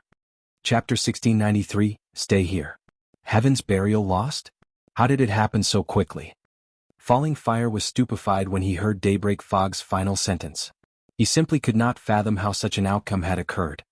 Heaven's Burial had sent over 300,000 players and 100,000 evil demons to siege Stone Forest Town. The army had even included 5 mythic-ranked monsters. With such a force, even capturing a guild city should be a problem, much less a guild town. Furthermore, the battle at Stone Forest Town had begun and ended in less than half an hour. Even killing 400,000 common monsters would take more time than that, yet he had just learned that Heaven's Burial had lost in such a short time. No matter how he thought about it, he simply couldn't bring himself to believe Daybreak Fog's claim. Moreover, Singular Burial had confidently assured him that they could last another 5 minutes, but only 3 minutes had passed since that conversation, and the battle was over. For a moment he even wondered if Singular Burial was toying with him. However, with how much Heaven's Burial had riding on this battle, Falling Fire doubted that Singular Burial would make such a joke. If Singular Burial were really joking, only Heaven's Burial would suffer for it. Should we retreat? Qin Muyun, the woman beside Falling Fire, asked. She wore a suit of silver plate armor and carried a buckler engraved with divine runes. No. How can we possibly just leave after spending all of that time and effort to get this far? Even if Heaven's Burial is heavily wounded, Zero Wing shouldn't fare much better. Let's go and take a look. If there is a chance of victory, we can use the opportunity to capture Stone Forest Town, Falling Fire said, shaking his head. Moreover, we have the advanced magic array, Magic Dragon's Descent. Mythic evil demons and beasts can't compare to the Magic Dragon. Not even a city's defensive magic array can last more than a few hits against it. Capturing Stone Forest Town will be child's play. Qin Muyun nodded her agreement. This time, Their superiors had instructed them to show Zero Wing and everyone else in God's domain the consequences for provoking Blackwater. Although Heaven's Burial's swift defeat had been a surprise, it was not exactly impossible. The majority of Heaven's Burial's evil demon army consisted of recently spawned demons, which still sorely lacked strength. Meanwhile, Heaven's Burial's player army only had around 170,000 elite members, while the rest were normal guild members. As for the guild's experts, Heaven's Burial had only dispatched around 5,000 due to the losses the guild suffered in Ancient Rock City. On the other hand, Blackwater had dispatched over 6,000 experts and 10,000 elite players. In addition, the army had 5 Tier 2 experts: Falling Fire, Laughing Drunkard, Lethal Gale, First Ghost, and Qin Muyun. With their arrangement of 1 Tier 2 Shield Warrior, 2 Tier 2 Berserkers, and 1 Tier 2 Assassin, they could offer the support to allow Falling Fire to display the full strength of a Tier 2 Elementalist. In contrast, Heaven's Burial only had 3 Tier 2 players, and there wasn't a single MT among them. They had also brought with them 8 catapults. Even if they had to face 2 or 3 mythic monsters, they had a high chance of victory. Falling Fire and Blackwater's forces immediately increased their pace towards Stone Forest Town. After running for nearly 1 minute, the army arrived at the top of a slope some distance away from Stone Forest Town. However, as Falling Fire began to organize his troops and advance on the town, he heard the sound of a massive explosion. The forest ahead of him trembled with the force of the explosion, and after a moment, a towering pillar of light destroyed the blast's surrounding terrain. Pitch-black fire devoured the nearby trees in the blink of an eye, leaving only cinders behind. When the light pillar faded, Falling Fire's team spotted a 50-meter-tall evil earth dragon laying in the ashes. The evil earth dragon's HP had already reached 0, and its entire body had burned to black. Deep cuts scored the evil earth dragon's entire body, with some so deep that one could even see the mythic monster's white bones. Several hundred of these deep gouges decorated the evil earth dragon's form. Blackwater's members gasped when they saw this corpse's miserable state. The light pillar had also killed hundreds of evil demons and players. However, that wasn't the worst part. Despite these players clearly being dead, their translucent souls still occupied the battlefield. Meanwhile, these souls were in agony as the pitch-black flames continued to burn them. Seeing this, ordinary players might not realize what was happening, but the large guild's upper echelons and experts understood very well. This was a soul attack, and any player the attack killed would lose more than just 1 level. It was very likely that these players wouldn't be able to log back into God's domain for some time. Meanwhile, 3 gigantic figures stood beside the evil earth dragon's corpse. Each of these figures was 30 meters tall, and they all held crimson longswords in their right hands, the blades of which were wrapped in pitch-black fire. Once they saw their prey's corpse, the 3 Baphomets split up and charged at the nearby evil demons and Heaven's Burial members. Every time the Baphomets swung their swords, dozens of evil demons and players lost their lives. None of these evil demons or players could withstand a single hit from the high demons. The 3 Baphomets were like demon gods as they slaughtered the evil demons and Heaven's Burial members. Only the half-HP mythic evil beasts could hold off a high demon for any length of time. However, despite only 1 Baphomet facing off against the 2 remaining mythic evil beasts, the latter lost HP rapidly. It was only a matter of time before they died. Falling Fire and the others wore somber expressions as they watched this scene. The 3 level 80 mythic ranked high demons even overwhelmed the evil earth dragons. Before these monsters, players were a joke. Falling Fire finally understood why Heaven's Burial had been defeated so quickly. How is Zero Wing so powerful? Falling Fire was greatly confused as he watched the 3 Baphomets slaughter Heaven's Burial's forces. Obtaining one such powerful monster was already extremely difficult. Yet Zero Wing had command of 3 of them. Not even super guilds were capable of such a feat. Blackwater's members? Shurfeng, who stood some distance behind the Baphomets, quickly noticed the spectating crowd on a distant hillside. Since you're here, you should stay here forever. Saying so, Shurfeng instructed 2 of the Baphomets to charge at Blackwater's army. The Baphomets he had summoned had a very short duration of 5 hours. Since Blackwater's forces had already arrived, he didn't mind taking them out. Fortunately, Heaven's Burial was no longer a threat to Zero Wing. He could finish off its members after taking out the larger threat, Blackwater's forces. Damn it! Falling Fire shouted. Watching the 2 Baphomets dash towards them, Falling Fire could easily guess what Shurfeng had in mind. Immediately he commanded, Summon the magic dragon. Activate the defensive magic array. Agreeing with Falling Fire's decision, Qin Muyun notified the players responsible for the two magic arrays. She had already witnessed the Baphomet's strength. If two of these monsters were allowed to charge into Blackwater's ranks, the consequences would be unimaginable. The only way to stop the two approaching high demons was to summon the magic dragon and use their defensive magic array. Suddenly, a colossal silver magic array appeared in the sky.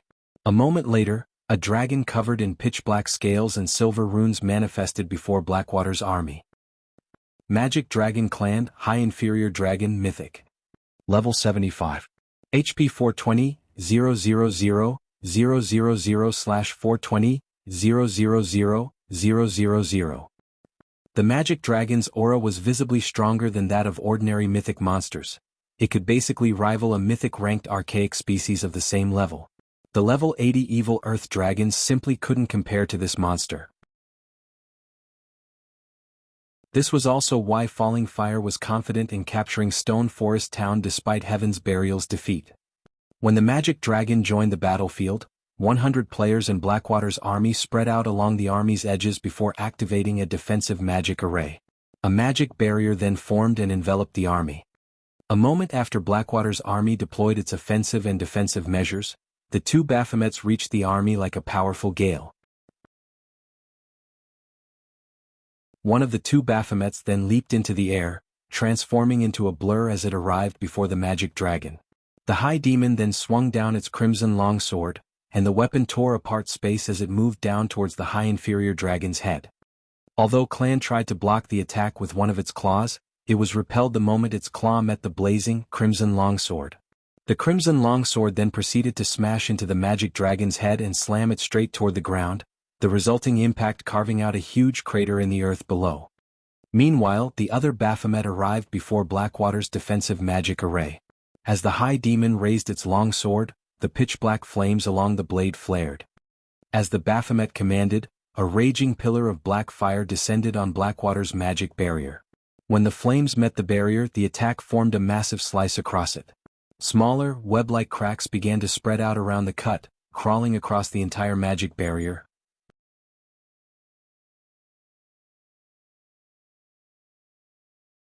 Chapter 1694. One hit to destroy a magic array. Chapter 1694. One hit to destroy a magic array. In the dense forest some distance away from Stone Forest Town. Under Singular Burial's command, Heaven's Burial's members had scattered and fled into the forest. By doing so, more members would escape with their lives. Zero Wings members could only operate within the movement-type defensive magic array, and only the three Baphomets were truly capable of giving chase. Why are Blackwater's people here?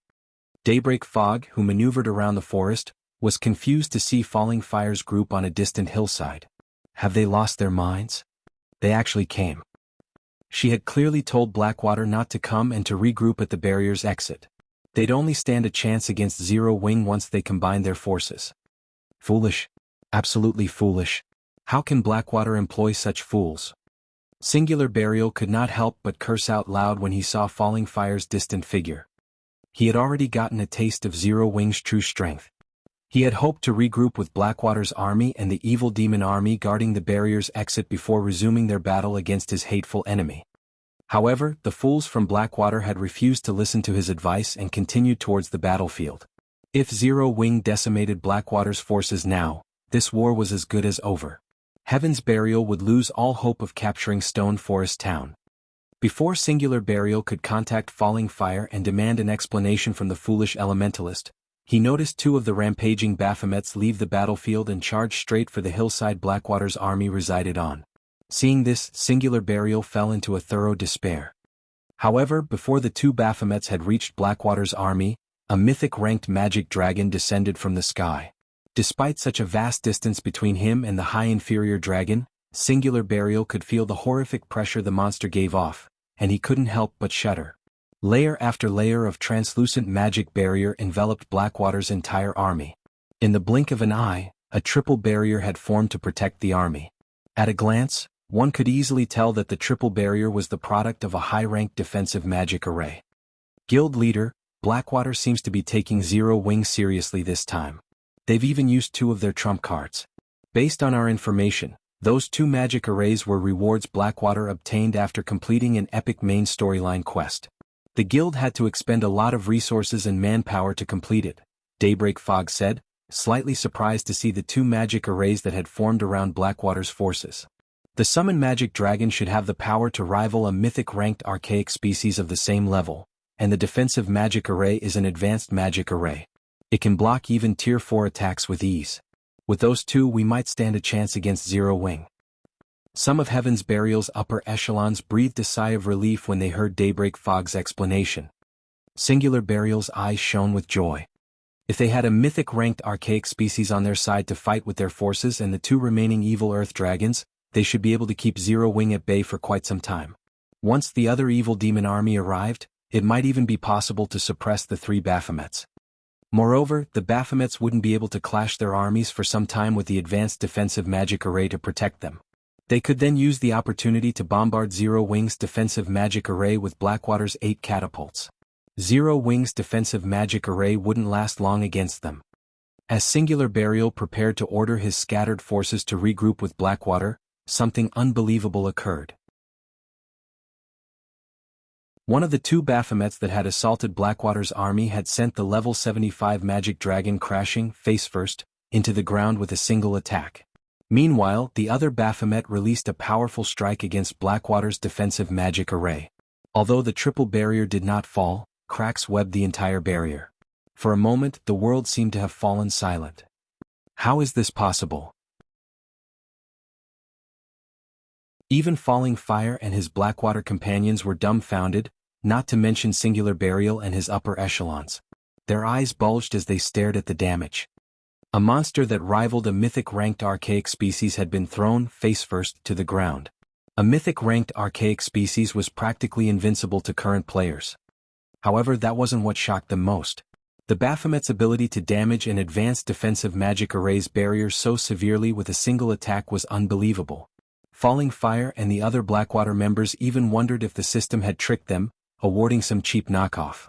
What Falling Fire and the others did not know was that a high demon was a demon with a noble lineage.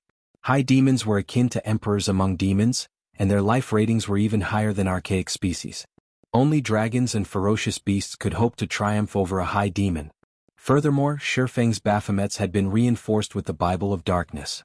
Their strength was far higher than the mythic-ranked magic dragons, and in a frontal clash, it was only natural that the magic dragon clan had lost. The advanced defensive magic array was indeed capable of blocking a normal tier 4 attack, but the attack Baphomet had used had been a tier 4 taboo skill. Including the Bible of Darkness's buff, the tier 4 taboo skill could rival a tier 5 attack, which was already far beyond the defensive magic array's endurance limit. It's not broken? What a powerful defensive magic array. Shurfeng was slightly surprised as he watched Blackwater's defensive magic array slowly mending itself. He had never thought that Blackwater could acquire such a powerful advanced magic array. However, Falling Fire and his companions were truly shocked. Not only had Baphomet's attack severely damaged their defensive magic array, but the players maintaining the magic array had also lost 1/3 of their mana pools. Unlike Zero Wing's movement-type defensive magic array, which was machine-operated, their players had to maintain their magic array. Hence, the energy needed to mend and maintain the array came from the player's mana. If even one of these players ran out of mana, the magic array would stop working and disappear. Players could only rely on mana recovery potions to replenish their mana stores. However, mana recovery potions had considerably long cooldowns, and they only restored a small amount of mana. Meanwhile, after seeing its first attack failing, the Baphomet attacking the defensive magic array promptly followed up with another tier 4 skill. Although the skill was no match for a tier 4 taboo skill, it still drained a significant amount of mana from the players maintaining the magic array. Meanwhile, the other Baphomet continued to bombard the magic dragon, pushing it back and tearing one pained cry after another from the monster. At this point, Falling Fire snapped out of his daze and hurriedly commanded, "Attack! Fire the catapults!" The players controlling the catapults immediately aimed and fired at the Baphomet attacking their magic barrier. The catapults were extremely powerful, and with normal ammunition, their attacks had the power of tier 4 strikes. If loaded with special ammunition, the war weapons attacks would reach the peak of tier 4. These attacks could even heavily injure mythic monsters, and their only downside was their long 2-minute cooldown. Suddenly, 8 gigantic flaming boulders flew towards the Baphomet, attacking the defensive magic array. Just before one of the flaming boulders, decorated with divine runes, struck the high demon, the latter lightly swung its crimson longsword. Boom. The moment the edge of blade met the flaming boulder, Baphomet was forced to take 3 steps back as a damage of over -100,000 appeared above its head. However, the clash had failed to inflict any negative effects, such as a temporary numbing. Following which, Baphomet rapidly brandished its long sword to strike down the rest of the incoming boulders, one after another. Each time it blocked an attack, it was forced to retreat several steps, and the Baphomet only stabilized itself after taking a few dozen steps backward. How can a monster be so powerful? Regret gripped Falling Fire's heart as he watched the Baphomet only lose a little over 1 million HP after receiving all 8 attacks. Why had he so foolishly rushed over here? Before Falling Fire could snap out of his daze, the targeted Baphomet advanced and assaulted the defensive magic array again. The players maintaining the magic array continued to lose mana, and although Falling Fire and his players tried to retaliate, the high demon simply shrugged off their attacks. Retreat. Retreat with the magic array. We cannot remain here any longer. Falling Fire shouted anxiously, his expression somber. Although he hated to admit it, even a fool could tell that only death awaited them should they continue this battle. Their wisest option was a quick retreat while the defensive magic array still stood. Although moving the magic array would significantly deplete its energy, it was better than standing here and doing nothing. Don't even think you can flee that easily.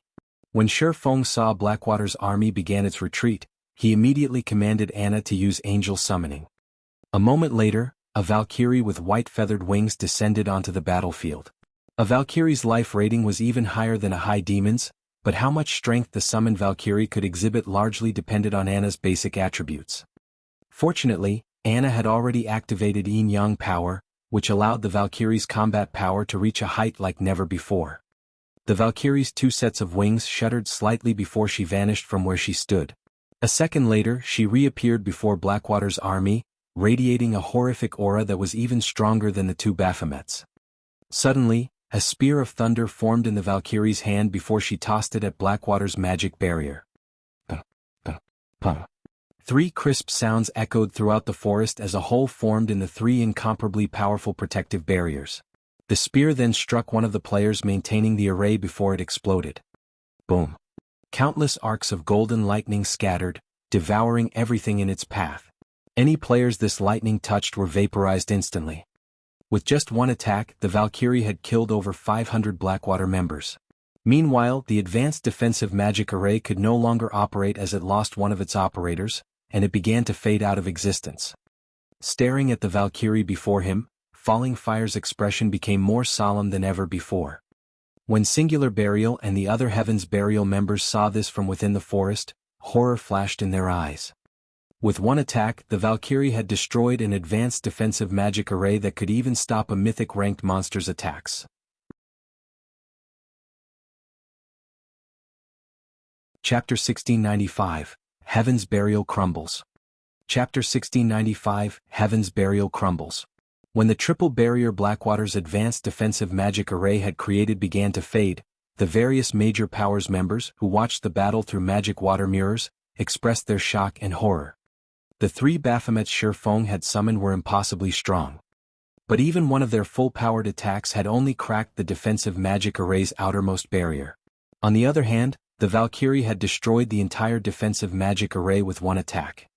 If the Valkyrie were used to siege a guild town or city, just thinking about it made them shudder. It was entirely possible that the Valkyrie would only need one attack to break a city's defensive magic array. Just how many secrets has Zero Wing hidden? Singular Burial was nearly traumatized as he watched Blackwater's defensive magic array crumble. Countless guilds dreamed of wielding the power to destroy a city's defensive magic array. Breaking a city's defensive magic array was, after all, the most important part of trying to capture a city. When Shurfeng had destroyed ancient rock cities' defensive magic arrays, he had chalked it up to the man finding some precious treasure, and a treasure like that would only have limited uses. Once the usage counts were exhausted, the treasure would disappear. Yet, Shi Feng had replicated that feat with a summoned Valkyrie one of his personal guards controlled. This had an entirely different meaning than summoning such power with a consumable. The Valkyrie had been called with a skill, which meant that Zero Wing could summon the monster indefinitely, only limited by the skill's cooldown. Sure enough, that Valkyrie is really powerful. The fact that the Valkyrie had destroyed an advanced defensive magic array even surprised Shi Feng. However, he doubted that the Valkyrie could destroy a city's defensive magic array. At the very least, she'd need to use more than one attack.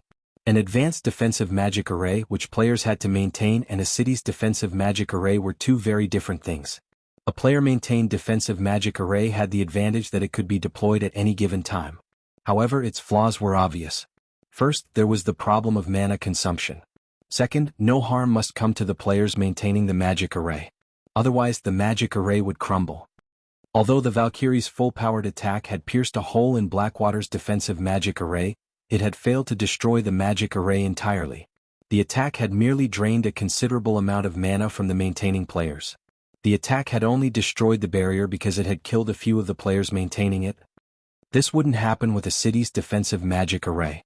At most, the Valkyrie's attack would deplete some of the magic array's energy. Meanwhile, since Blackwater's army had lost its defensive magic array's protection, it had no way to deal with the High Demon before it. Each time Baphomet swung its crimson longsword, it reaped the lives of over 100 players. After the players died, Baphomet's soul fire continued to burn their immortal souls. In the blink of an eye, Baphomet had killed over 1,000 players. Falling Fire's heart bled when he saw this. Blackwater had dispatched 20,000 players to capture Stone Forest Town, 6,000 of which were guild-nurtured experts. It was one thing if these experts died, but if their immortal souls were damaged, they'd be prevented from logging into God's domain for several days. This would be a massive loss for the guild. With no better choice, Falling Fire could only follow Heaven's Burial's example and order a retreat, telling his men to scatter. Only one Baphomet had targeted the force, and even if the High Demon were very fast, it could only kill a limited number of players if everyone ran in different directions. Seeing this, Shi Feng sneered and waved a hand. Suddenly, hundreds of miniature ballistas launched their exploding arrows at Blackwater's members, each arrow containing power at the peak of Tier 2. When Blackwater's members saw the volley of arrows rain down on them, they felt their scalps tingle. After a series of explosions, the hillside became a barren wasteland covered in small craters and scorched earth. Although Blackwater's members had responded to the volley very quickly, over 2,000 players had died in the first wave of arrows. The miniature ballista's effect was wondrous. Watching volley after volley of exploding arrows rain down on his forces, Falling Fire turned to flash Shi Feng a chilling glare as he fled. His forces had suffered a tragic loss. Against the several hundred miniature ballistas' continued bombardment and the High Demon's pursuit, he'd be lucky to leave this battlefield with less than half of his original army if they escaped at all. Heaven's Burial and Blackwater's forces continued to scatter, running all the way to the Sealing Barrier's single exit. Naturally, Shi Feng ordered his guild members to chase the two guilds down, leaving scorched earth and corpses in their wake. As they watched Zero Wing's members chase hundreds of thousands of players relentlessly, the crowd in Stone Forest Town was stupefied. Ruthless. Zero Wing was utterly ruthless. This was the crowd's evaluation of Zero Wing. Normally, after one side won a guild war, it would only chase its enemy for 10 or so minutes if it wanted to exploit its victory. Chasing the enemy players for any longer than that could lead to unnecessary losses. Yet Zero Wing ran after Heaven's Burial and Blackwater's members for over half an hour, hunting the two guilds' forces to the Sealing Barrier's exit. In the end, Zero Wing had slaughtered every mythic evil demon and mythic evil beast Heaven's Burial had sent to the Stoneclaw Mountains. The guild didn't even spare the mythic monsters that had guarded the Sealing Barrier's exit. All evil demon above Lord rank had been annihilated as well. Meanwhile, Zero Wing suffered 0 casualties throughout this entire battle. If they told other players of this battle, those players would likely assume they were either joking or bragging. However, such a miraculous battle had indeed occurred before them. 3 Baphomets guarded the exit of the barrier sealing off the Stoneclaw Mountains, preventing anyone from leaving the map. Any player or evil demon that tried to approach the exit was killed or sent flying. No one was allowed past these high demons. Black Flame. Don't go too far. Singular Burial bellowed as he glowered at Shi Feng, who stood within Zero Wing's movement-type defensive magic array. The ceiling barrier's exit wasn't particularly large. Normally, 10 or so evil demons was enough to block it off completely. The Baphomets with their gigantic frames easily guarded the exit, and with their outrageous strength, Heaven's Burial and Blackwater's forces had no hope of leaving the Stoneclaw Mountains. Their forces could only watch as Zero Wing's miniature ballistas slowly approached. Black Flame, we have lost. We have already chosen to retreat from the Stoneclaw Mountains. By trying to exterminate us all, do you intend to fight Blackwater until the bitter end? Falling Fire demanded as he glared at Shifeng. Going too far?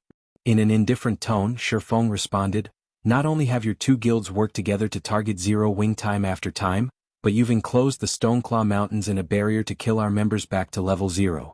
Did you not consider that your actions were a bit much? If I let you off the hook so easily today, what will other guilds think of Zero Wing? Thus, I invite every one of you to stay with us. Saying so, Shifeng waved his hand, and hundreds of exploding arrows rained down on Heaven's Burial and Blackwater's remaining members. Boom, boom, boom. A series of explosions echoed throughout the valley. With no power to fight back, Heaven's Burial and Blackwater's members could only run and scatter. Good. Very good. Black Flame, you forced me to do this. Singular Burial descended into madness as he watched one of his guild's experts and elites die after another. Since Heaven's Burial is finished, Flame Blood, detonate Beast Emperor's evil energy magic array. I want the map to become a graveyard. We'll drag Zero Wing to hell with us. Shortly after Singular Burial issued the command, runes began to appear above the Stoneclaw Mountains. The evil energy within the map went berserk, gathering in the array Beast Emperor had previously constructed. The earth trembled as the terrifying power concentrated. It felt as if Armageddon had come to the Stoneclaw Mountains. Lunatic. Falling Fire cursed when he heard Singular Burial's crazy plan. The man was going to drag him to hell as well. Because of this turn of events, Zero Wing's members wore somber expressions. They could all feel the horrific power concentrating at the gigantic magic array near the exit of the ceiling barrier. If the magic array exploded, the consequences would be dire. Die. Singular Burial began to laugh maniacally when he saw the fear on Zero Wing's faces. Once the magic array was set to detonate, it would transform everything within a 5,000-yard radius into a land of dead. Moreover, evil energy would corrupt players' souls after they died in the explosion. Even if some players survived, evil energy would contaminate their being, and they'd suffer a weakened state. Players that died would also suffer a weakened state. This weakened state would relent until players removed the evil energy from their bodies, which would take a considerable amount of time. Suddenly, a figure appeared in the air. It was none other than Shifeng, who had used a blink scroll. Once in the air, Shifeng pointed Killing Ray at the magic array collecting evil energy. Then, a pitch-black barrier formed, enveloping the array and gradually dissipating the gathering mana and evil energy. Forbidden Domain. Without the support of external mana, the magic array couldn't self-destruct. Don't think that you can die so easily while you stand before me. Shifeng growled as he charged into the evil energy-filled magic array. Evil energy was incredibly toxic to ordinary players, and at high concentrations, it could even kill players upon contact. However, the moment Shifeng entered the magic array's range, he activated Absolute Domain, becoming immune to all forms of damage. After setting foot in the magic array's range, the golden divine runes surrounding Shifeng began to crackle as they fought off the surrounding evil energy's corrosion. What powerful evil energy! Shifeng couldn't help his surprise when he noticed the evil energy begin to corrode the divine runes. His absolute domain could even stop Tier 4 mythic monsters' attacks, yet this magic array's evil energy slowly but surely corroded the skill. The power of the concentrated evil energy here nearly had the power of a Tier 5 spell. Not even ordinary mythic monsters would dare approach this magic array with such power. Only evil beasts and evil demons had any hope of survival within it. The evil energy's corrosion increased as time passed. Not daring to waste any more time, Shifeng charged toward the center of the magic array and slashed at the staff there with one of his blades. Thunder Flame Explosion. Boom. When the lightning and fire collided with their target, the staff inserted into the ground shattered, leaving only a dark gray crystal covered with purple gold runes behind. When the core of the magic array shattered, the array began to vanish. Following which, the sound of a system notification reached Shifeng's ears. Chapter 1696, Shaking Starmoon Kingdom. Chapter 1696, Shaking Starmoon Kingdom. System, congratulations. You have successfully destroyed the evil god's sealing magic array and stopped an evil energy passage from opening. Rewarding 100 humanity reputation points and 10,000 war god's temple merit points. Shi Feng was slightly surprised when he heard the system notification. He had never expected to earn 100 humanity reputation points and 10,000 war god's temple merit points for just destroying a magic array. War god's temple merit points were extremely valuable. With 4,000 points, one could purchase an ordinary epic item from the temple. However, Shi Feng did not spare the matter much thought as he snatched up the runic crystal and dashed away from the magic array. Although the magic array had already been destroyed, the evil energy it had gathered still lingered in the area. Once the evil energy ate through Absolute Domain's protection, not even a Tier 2 player like himself could survive the concentrated energy.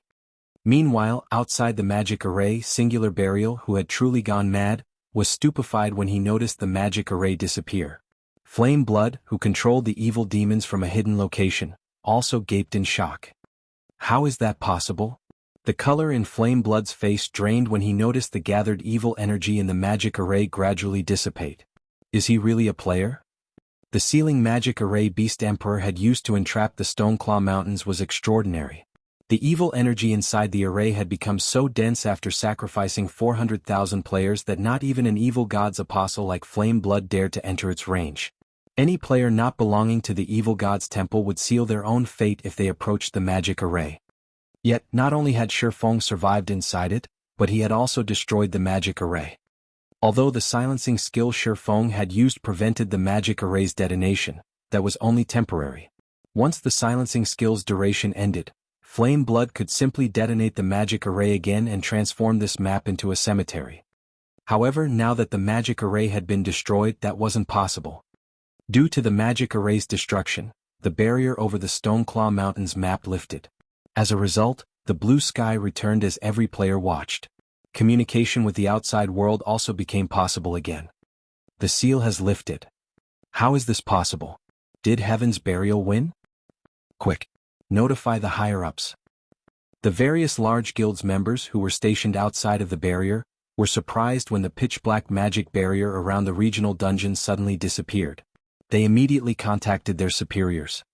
However, before they could report the situation, a large number of players burst out of the other end of the valley as terrified as if they had just seen a ghost.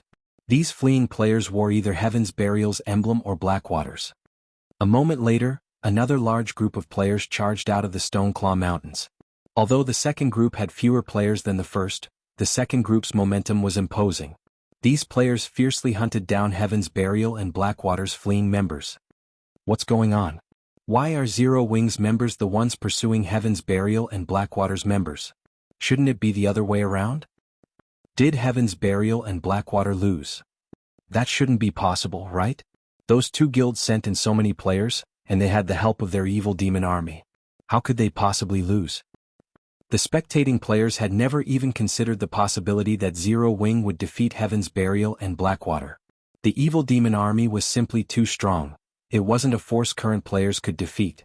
Furthermore, Heaven's Burial and Blackwater far outnumbered Zero Wing. Capturing Stone Forest Town would be a piece of cake for these two guilds. How could they possibly end up running away from Zero Wing? Moreover, Heaven's Burial and Blackwater's members fled with such desperation. Before these players could think of a proper explanation, 3 30-meter-tall humanoid monsters charged out of the valley ahead.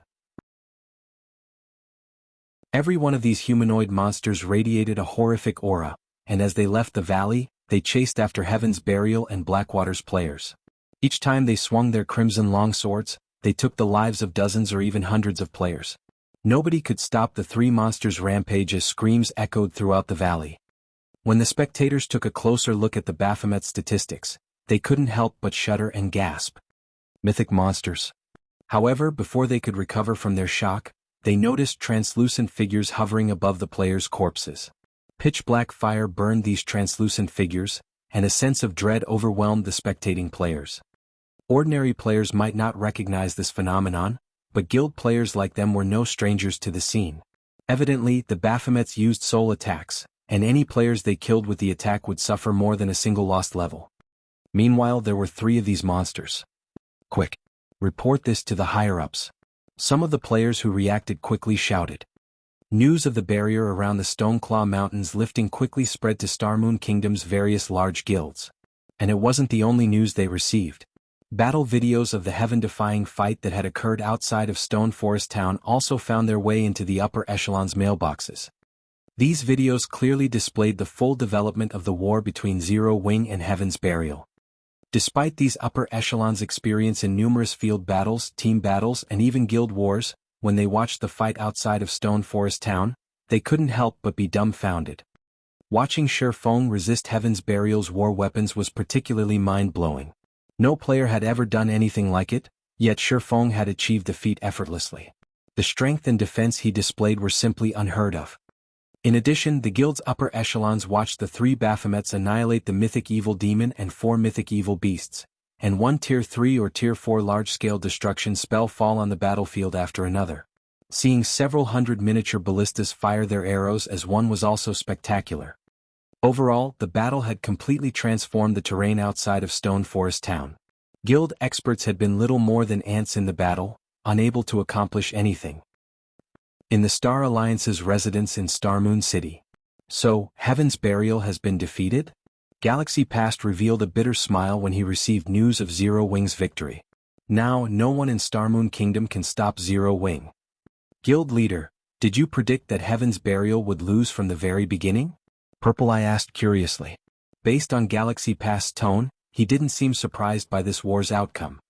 No, I didn't know, but I had a feeling that Zero Wing wouldn't lose. The guild has performed many miracles since its establishment, and there's nothing surprising about it performing one more, Galaxy Past said, shaking his head. However, Zero Wing's performance this time did surpass even my expectations. Despite facing such a powerful force, it still won so effortlessly, even killing over 200,000 Heaven's Burial members and 15,000 players from Blackwater. The various superpowers following the war between the 2 guilds were shocked when they learned of its outcome. Zero Wing. They still had such a trump card? It's no wonder why the guild rejected our kind-hearted offer. Yuan Chexin paled as he watched the 3 Baphomets in the video before him. High demons. He had only read about this type of demon in the libraries he had visited. High demons were emperors among demons. Their life ratings were even higher than archaic species, yet Zero Wing had summoned 3 of these high demons. It was only natural that Heaven's Burial had lost. After this war, Starmoon Kingdom's various major powers, as well as those operating in secret within the kingdom, realized that Zero Wing had grown past its status as a fledgling guild. Now, Zero Wing's development in Starmoon Kingdom was truly unstoppable. The guild had proven its foundations to join the ranks of the various superpowers and compete for hegemony in God's domain. Shi Feng had returned to White River City with the loot he had obtained from the Mythic Evil Demons and Mythic Evil Beasts. He hadn't stayed in the Stoneclaw Mountains to participate in the cleanup battle. Heaven's Burial's main force was already finished, and Blackwater had lost over 80% of the experts it had dispatched.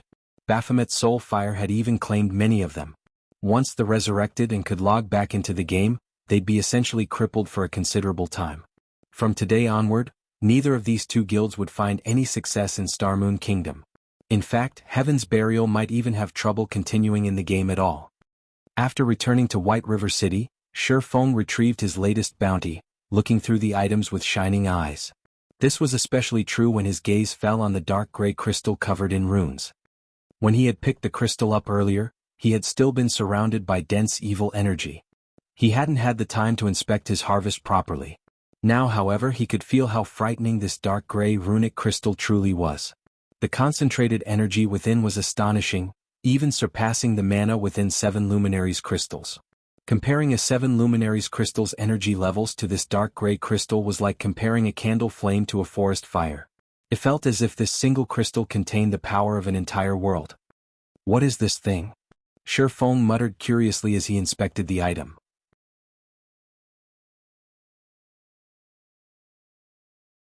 Chapter 1697, Miniature World. Chapter 1697, Miniature World. When Shi Feng tried inspecting the dark gray crystal, the result he got was simply a bunch of unknown. In fact, he didn't even get the name of the crystal. It can't be inspected? Shi Feng grew even more curious upon receiving this result.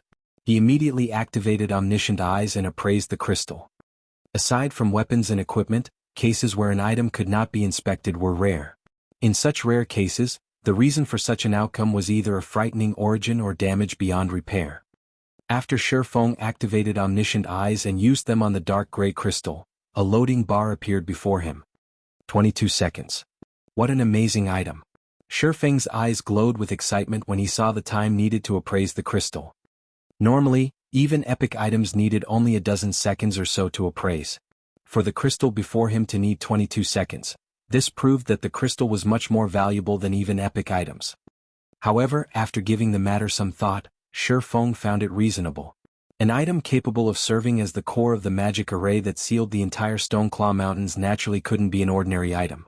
Even the defensive magic arrays used to protect cities required an extremely strong power source to operate. A barrier that could seal a map as large as the Stoneclaw Mountains would need an extremely frightening amount of energy. Finally, after 22 seconds had passed, the attribute panel of the dark gray crystal was no longer filled with unknown. Evil God's Eye. This is an item created by the evil god for the specific purpose of opening up a path through a world's barrier. The inside of the evil god's eye contains a sealed miniature world. The evil god's eye can be used as a conduit to transfer the power of the entire miniature world to the outside world. However, as the conversion equipment has been damaged, the evil god's eye is no longer able to supply any power to the outside world. There's a miniature world inside this thing?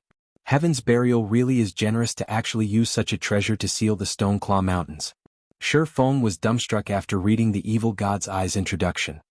It was no wonder he couldn't inspect the item before. It was only natural for him not to be able to inspect the information of a miniature world using normal means. As far as Shi Feng knew, miniature worlds were extremely rare in God's domain. Only the ancient gods could create items with miniature worlds sealed inside them. Meanwhile, items containing miniature worlds all possessed extraordinary power. Moreover, if players controlled an item containing a miniature world, they could enter said miniature world anytime they wanted to. Although miniature worlds were no match for other worlds in terms of size, they were roughly similar existences. However, owners of miniature worlds had complete control over them, unlike other worlds, and could harvest the resources inside the miniature worlds at their leisure. Other worlds, on the other hand, required players to manually obtain the resources they wanted. Of course, miniature worlds did not possess as many resources as other worlds did. Controlling a miniature world was akin to gaining control of an vein. Players could harvest various kinds of rare resources periodically from the miniature world they controlled. Meanwhile, the most precious resource one could obtain from a miniature world would be power ore. Power ore was an excellent support material produced by concentrating the energy of the entire miniature world. Typically, a support material that could increase the forging success rate of dark gold equipment by 5% would already be considered a miraculous item. However, power ore boosted the forging success rate of dark gold equipment by around 5% to 10%. In addition, the forged equipment would gain the energy protection passive effect with 100% certainty. As for weapons produced using power ore, they would gain the energy strengthening passive effect with 100% certainty. The energy protection effect passively increased the tolerance of equipment, making the equipment less likely to get damaged by powerful attacks and reducing the loss of durability. Meanwhile, the energy strengthening effect performed roughly the same function as energy protection. It decreased a weapon's chances of suffering wear and tear when striking at tough opponents or blocking powerful attacks. Players might not find these effects particularly useful during the early stages of God's domain. But at higher levels, these effects would start to become important because the more players fought against powerful monsters, the more frequently they would come across monsters capable of severely damaging weapons and equipment. It might be fine if the weapons and equipment players used were of high quality, but those at fine gold rank and below could end up a pile of scrap after going through a battle against a powerful monster. Due to this reason, as players reached higher levels, their thirst for high-ranking weapons and equipment would likewise become increasingly greater. It was also due to this reason that, in Shi Feng's previous life, the market had never become saturated with weapons and equipment in the 10 years of God's domain's operation, because even epic items could be destroyed. Hence, the various large guilds had actively nurtured their own lifestyle players in the past. This was especially true for lifestyle players capable of producing weapons and equipment. The further guilds progressed into the game, the greater their need for weapons and equipment. During the later stages of the game, guilds even had to prepare multiple sets of weapons and equipment for their members when raiding powerful bosses or fighting large-scale battles with other guilds. Since weapons and equipment made with power or lost durability at a much slower rate, guilds could save up on plenty of coins and materials. In the past, any power or sold on the market would be bought almost immediately so long as the price was reasonable. The various large guilds had also expended a ton of effort on the acquisition of power ore again. Unfortunately, power ore was extremely rare. In fact, the continent of God's domain didn't produce power ore again. Players could obtain power ore only from miniature worlds and certain unstable otherworlds. Hence, the various large guilds had constantly contested over otherworlds that produced power ore again. As for owning a miniature world that could provide a stable supply of power ore, this was something that most guilds could only dream of. As far as Shifeng knew, only a few super guilds and super first-rate guilds had managed to get their hands on a miniature world. Due to their ownership of a miniature world, these guilds had performed much better at raiding team dungeons and field bosses than other guilds. Thus, now that Shifeng had discovered a miniature world sealed inside the evil god's eye, how could he possibly not become excited? In fact, he even wanted to thank Heaven's Burial right now. If not for Heaven's Burial sealing off the Stoneclaw Mountains, he would never have gotten his hands on such a valuable item. Had Heaven's Burial offered to trade the evil god's eye for Stone Forest Town, Shifeng might even have accepted the offer. All that trouble just to capture Stone Forest Town would have been unnecessary.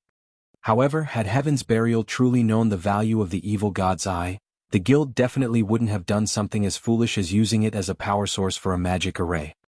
I wonder if the War God's temple can repair this thing?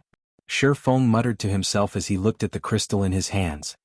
Although the evil god's eye was damaged, it was not irreparable. It should be possible for the War God's temple, which was familiar with the evil god's temple, to repair the evil god's eye. After thinking up to this point, Shifeng stored the evil god's eye and started looking through the other items he obtained from the war. The loot dropped by the mythic evil demons and mythic evil beasts was considerably good. 2 pieces of epic growth type equipment dropped this time, a top for magical classes and a pair of boots for MTs. The rest were level 70 plus dark gold and fine gold equipment. To current players, these things were still too high leveled and useless for now. Aside from weapons and equipment, the mythic monsters also dropped an evil god crystal, which was an unexpected harvest for Shifeng. In addition, he had obtained over 10,000 evil energy crystals from all the lower-ranked evil demons his summoned creatures and Zero Wings members had killed. If he sold all these evil energy crystals, he could definitely make a huge fortune. However, Shifeng had no intention of selling these evil energy crystals. Instead, he planned to use them to upgrade the evil god's tablet. It was only the existence of the evil god's tablet that allowed Zero Wings Battle Arena in Stone Forest Town to have advanced combat rooms. Meanwhile, these advanced combat rooms were the reason behind the popularity of Stone Forest Town's battle arena among expert players. Unfortunately, the evil god's tablet had a limited AoE, supporting the operation of only a few advanced combat rooms at a time, which limited the attraction the battle arena held for expert players. If Shifeng could increase the number of advanced combat rooms, then Stone Forest Town's battle arena would become more attractive to expert players. Consequently, Zero Wing could recruit more expert players. Now that he had 10,000 evil energy crystals, he could definitely afford to upgrade the evil god's tablet. Following which, Shifeng stored some of the weapons, equipment and materials he acquired in the guild warehouse and used a guild transfer scroll to teleport to Stone Forest Town.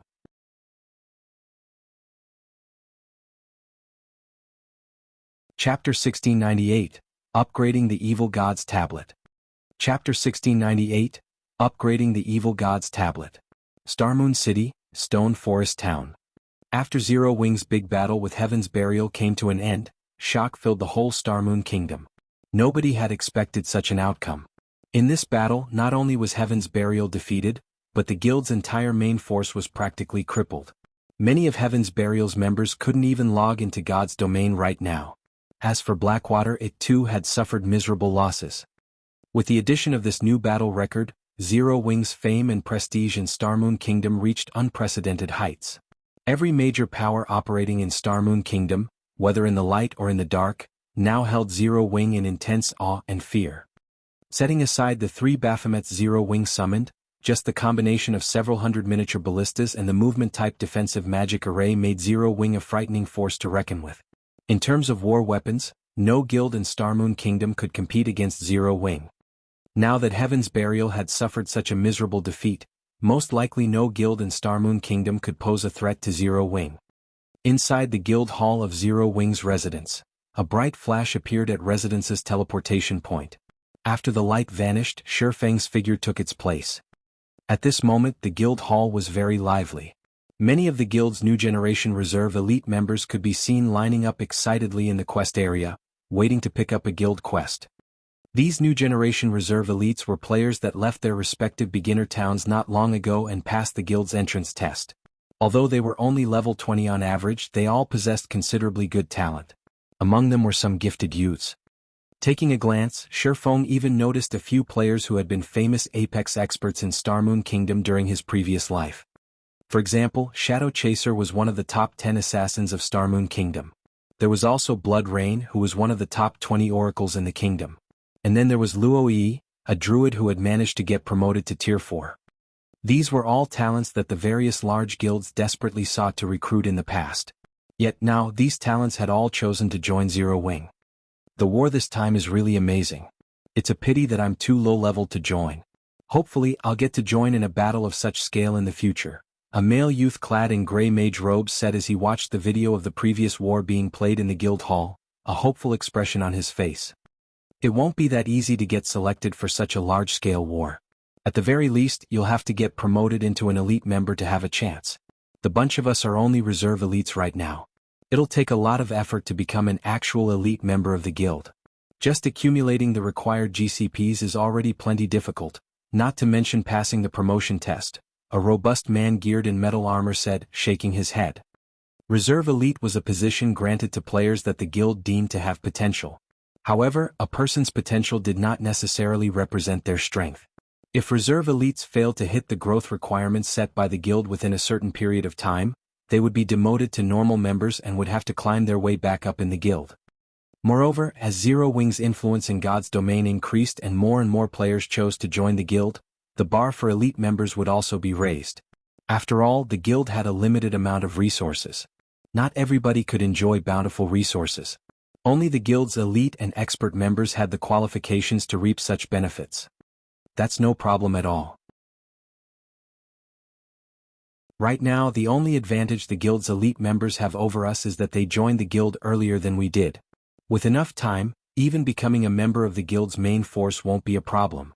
A teenage girl with an oval face and a graceful body clad in black leather armor said with a grin on her face.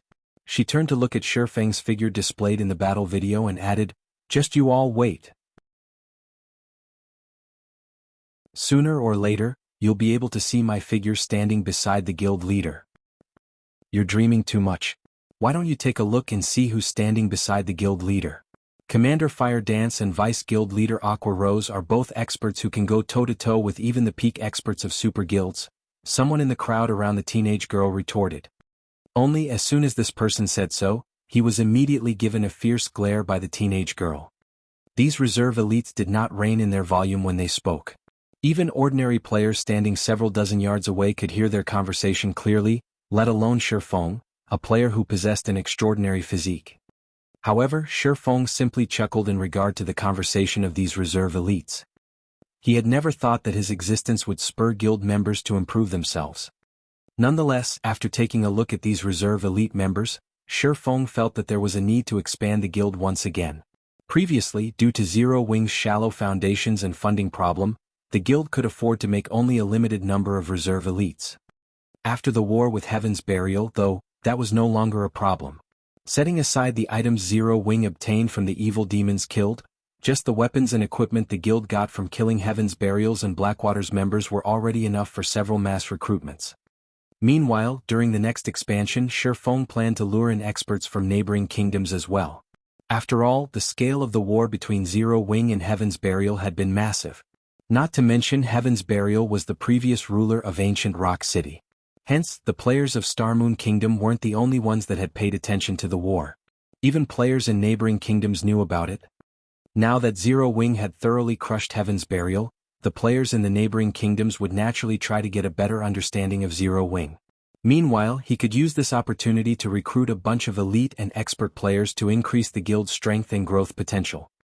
Thinking up to this point, Shifeng messaged Aqua Rose and had her send some people to carry out his orders. As for himself, he made his way to Stone Forest Town's battle arena. After the war with Heaven's Burial ended, peace and stability had returned to Stone Forest Town. As a result, the number of players gathered at Stone Forest Town was continuously increasing. Among the players visiting the town, there was no lack of guild experts and independent experts. After watching the battle between Zero Wing and Heaven's Burial, everyone had realized one thing. And that was the fact that even players could go up against war weapons, but sufficient strength was needed to do so. Meanwhile, if they wanted to improve their strength, getting promoted to Tier 2 was undisputedly the fastest method to do so. However, aside from needing good weapons and equipment, sufficiently high combat standards were also necessary to clear the Tier 2 promotion quest. Training at Stone Forest Town's battle arena was undoubtedly the fastest way to improve one's combat standards. Although training at the Trial Tower was also an option, not everybody could afford the fee of 1 magic crystal per attempt. By the time Shifeng entered the battle arena, its lobby was already overflowing with players. Many experts belonging to the various large guilds could be seen arranging matchups with each other. There were also players hosting private duels or competitions with attractive rewards. However, out of all the available attractions inside the battle arena, the advanced combat rooms were no doubt the most popular. The reason for this was the advanced combat rooms' facilitation of improvement in players' skill completion rates. The higher one's skill completion rate, the stronger their skills would become. This could be said to be the most intuitive way for expert players to raise their strength.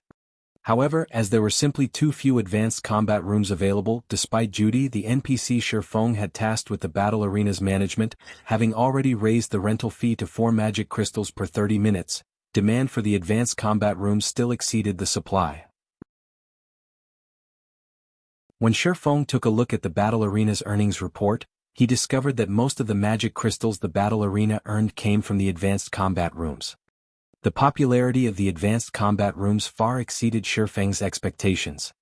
He waited for the current batch of players using the advanced combat rooms to come out, then closed the advanced combat rooms temporarily and retrieved the Evil God's tablet. Immediately after he did so, a commotion occurred inside the battle arena. What's going on? Why can't the advanced combat rooms be used? I've waited a long time for my turn. Yet, now that my turn has finally arrived, they're actually not letting us use the advanced combat rooms? Is this a scam? The players waiting to use the advanced combat rooms kicked up a fuss right away. However, everyone received a quick reply from the NPC staffs stating that the advanced combat rooms were undergoing some upgrades and that they needed to wait a short while for the upgrades to be completed.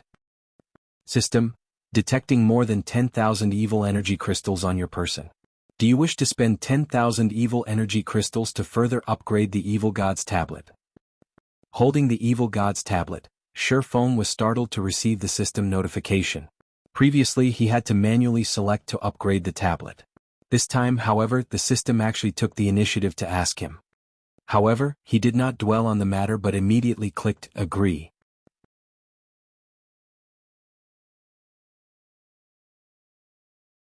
Chapter 1699, God's Item. Inside the quiet storage room, the Evil God's tablet began to transform after Shifeng had agreed to feed it 10,000 evil energy crystals.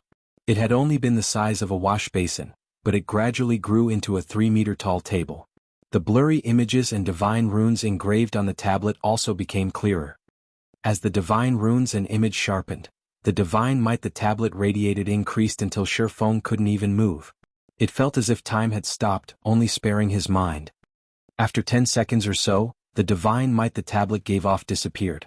The tablet itself had also undergone a massive transformation. The originally dark gray tablet was now silver in color.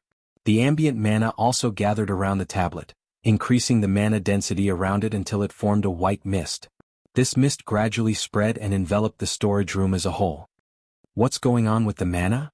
Shifeng was indescribably shocked as he looked at the white mist around him. Normally, mana that was so dense that formed a white mist felt incomparably pleasant to players. Players who bathed in this mana would also feel their minds reach an incredible tranquility. However, Shifeng felt no such effects from the white mist in the storage room.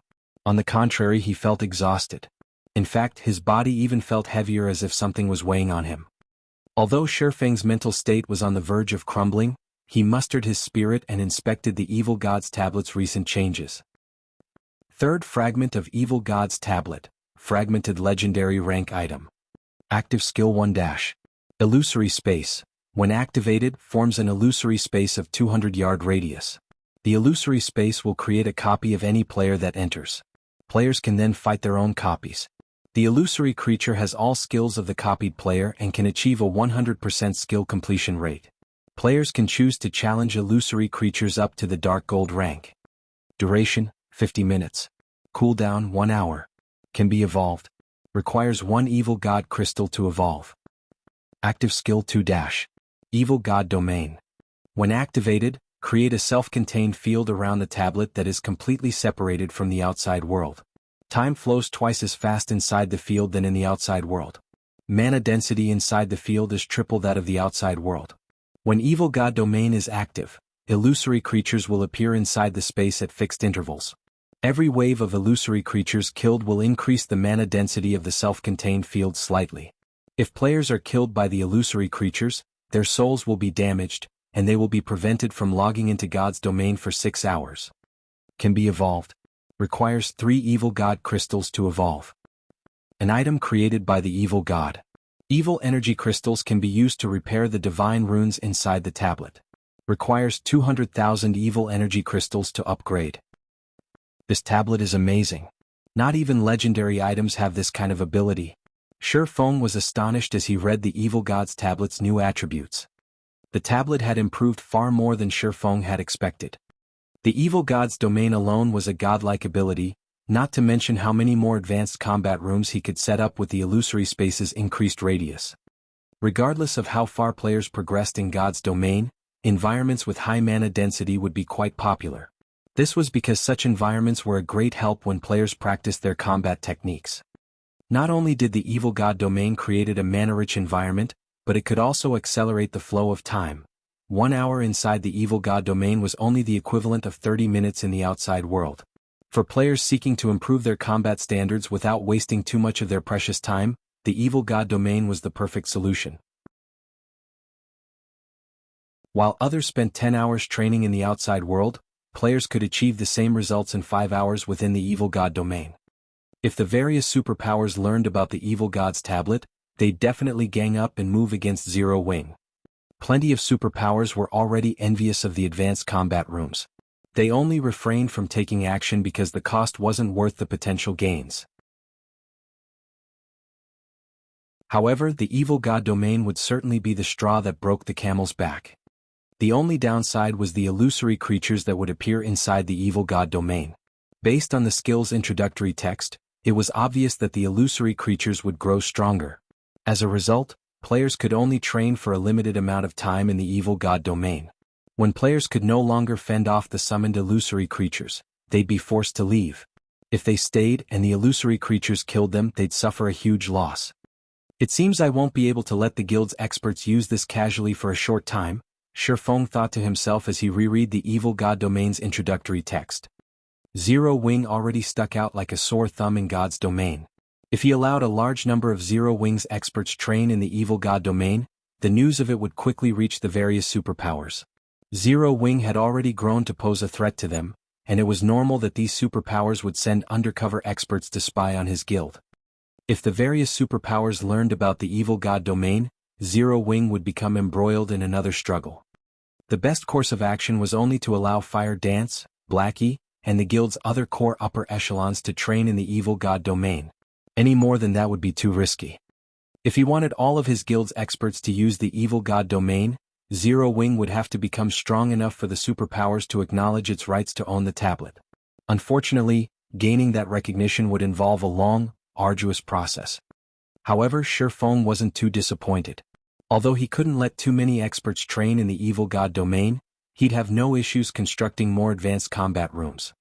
Illusory space already had a 200-yard range. If the Evil God's tablet were upgraded further, the skill's range would grow. At that time, the skill's range might even cover the entire floor. Although such an outcome would also make the various superpowers all the more jealous of Zero Wing, they wouldn't become so envious that they'd resort to cooperation to attack the guild. After all, the various superpowers all possessed extraordinary foundations. They had their own methods of helping their guild experts improve their skill completion rates. Only those methods might not be as effective as the advanced combat rooms. The next upgrade costs 200,000 evil energy crystals? Shi Feng frowned as he looked at the upgrade condition for the Evil God's tablet. The cost is certainly getting harsher. Zero Wing had killed nearly 100,000 evil demons to collect 10,000 evil energy crystals. Moreover, the guild had only obtained such a harvest due to the fact that evil demons had a higher drop rate for evil energy crystals than evil beasts. However, players didn't often encounter evil demon armies. Collecting 200,000 evil energy crystals would require an insane amount of time, effort, and resources. Wait, it isn't exactly impossible. Shi Feng suddenly remembered Ancient Rock City. At this point, Ancient Rock City had become an evil god's branch temple. Over 3 million evil beasts and evil demons fortified the city. If he could kill every one of those monsters, he should be able to collect nearly, if not more than, 200,000 evil energy crystals. If the various major powers and Beast Emperor knew that Shi Feng played with the idea of attacking Ancient Rock City, they would most likely think he had lost his mind. While everyone else did their best to avoid the city, Shi Feng actually planned to pick a fight with it. As Shi Feng was thinking of ways to deal with the evil god's branch temple, a line of small, bracketed words in the Evil God's Tablet's attribute panel caught Shi Feng's attention. These two skills can be individually upgraded? When Shi Feng saw that he could upgrade the skills with Evil God crystals individually, he was instantly ecstatic. Although Evil God crystals were incomparably valuable, he only had one city that needed a power source. Immediately, Shi Feng chose to upgrade Illusory Space. Suddenly, the Evil God crystal in Shi Feng's bag transformed into a streak of light that flowed into the silver tablet. In the next moment, the first of the 6 blurry images on the Evil God's tablet became clear. The image depicted an ancient god fighting a 9-headed magic snake. The closer Shi Feng examined the scene, the more immersed in the battle he felt. This is a tutorial for the realms of truth? As Shi Feng continued to inspect the image, his heart began to pound.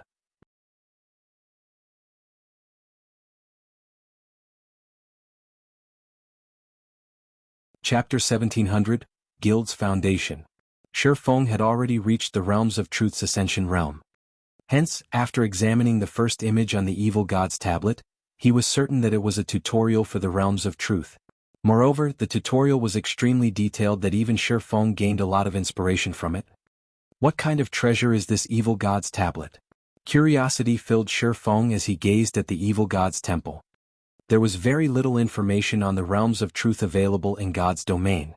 If not for a fortuitous encounter some time ago, he wouldn't have learned about these realms either. This was just like during his previous life, when he had only known that reaching the realms of refinement could sharpen one's 5 senses and help improve one's skill completion rates and combat technique learning efficiency. However, after grasping the principles behind the realms of truth, he had realized how important these realms truly were. In fact, now that Shi Feng had grasped both the realms of refinement and realms of truth, he was confident of defeating 3 or 4 Void Realm experts of the same level simultaneously, even if he didn't have an overwhelming advantage in basic attributes and didn't use any skills or spells. If he said as much to anyone, they'd likely laugh at him for being so overly confident. Most experts would have to flee from a force of 3 or 4 experts of the same realm of refinement, even if their attainment in that realm were higher. Only domain realm experts could take on multiple opponents of the same combat standard. Super guilds were so powerful precisely because they possessed a complete legacy to nurture experts in the realms of refinement. Meanwhile, super first-rate guilds would always remain as super first-rate guilds due to their lack of a complete legacy. This kind of legacy was a guild's foundation. The Evil God's Tablet was one such legacy. Only, instead of being a legacy that passed down knowledge regarding the realms of refinement, it was a legacy that taught the realms of truth. As far as Shi Feng knew, no power throughout God's domain had a legacy related to the realms of truth. Hence, one could just imagine how valuable the Evil God's Tablet was. Although the first image on the Evil God's Tablet only taught the realms of truth's basics, which addressed one's own power usage, it was still extremely valuable knowledge. Furthermore, the table had other engraved images.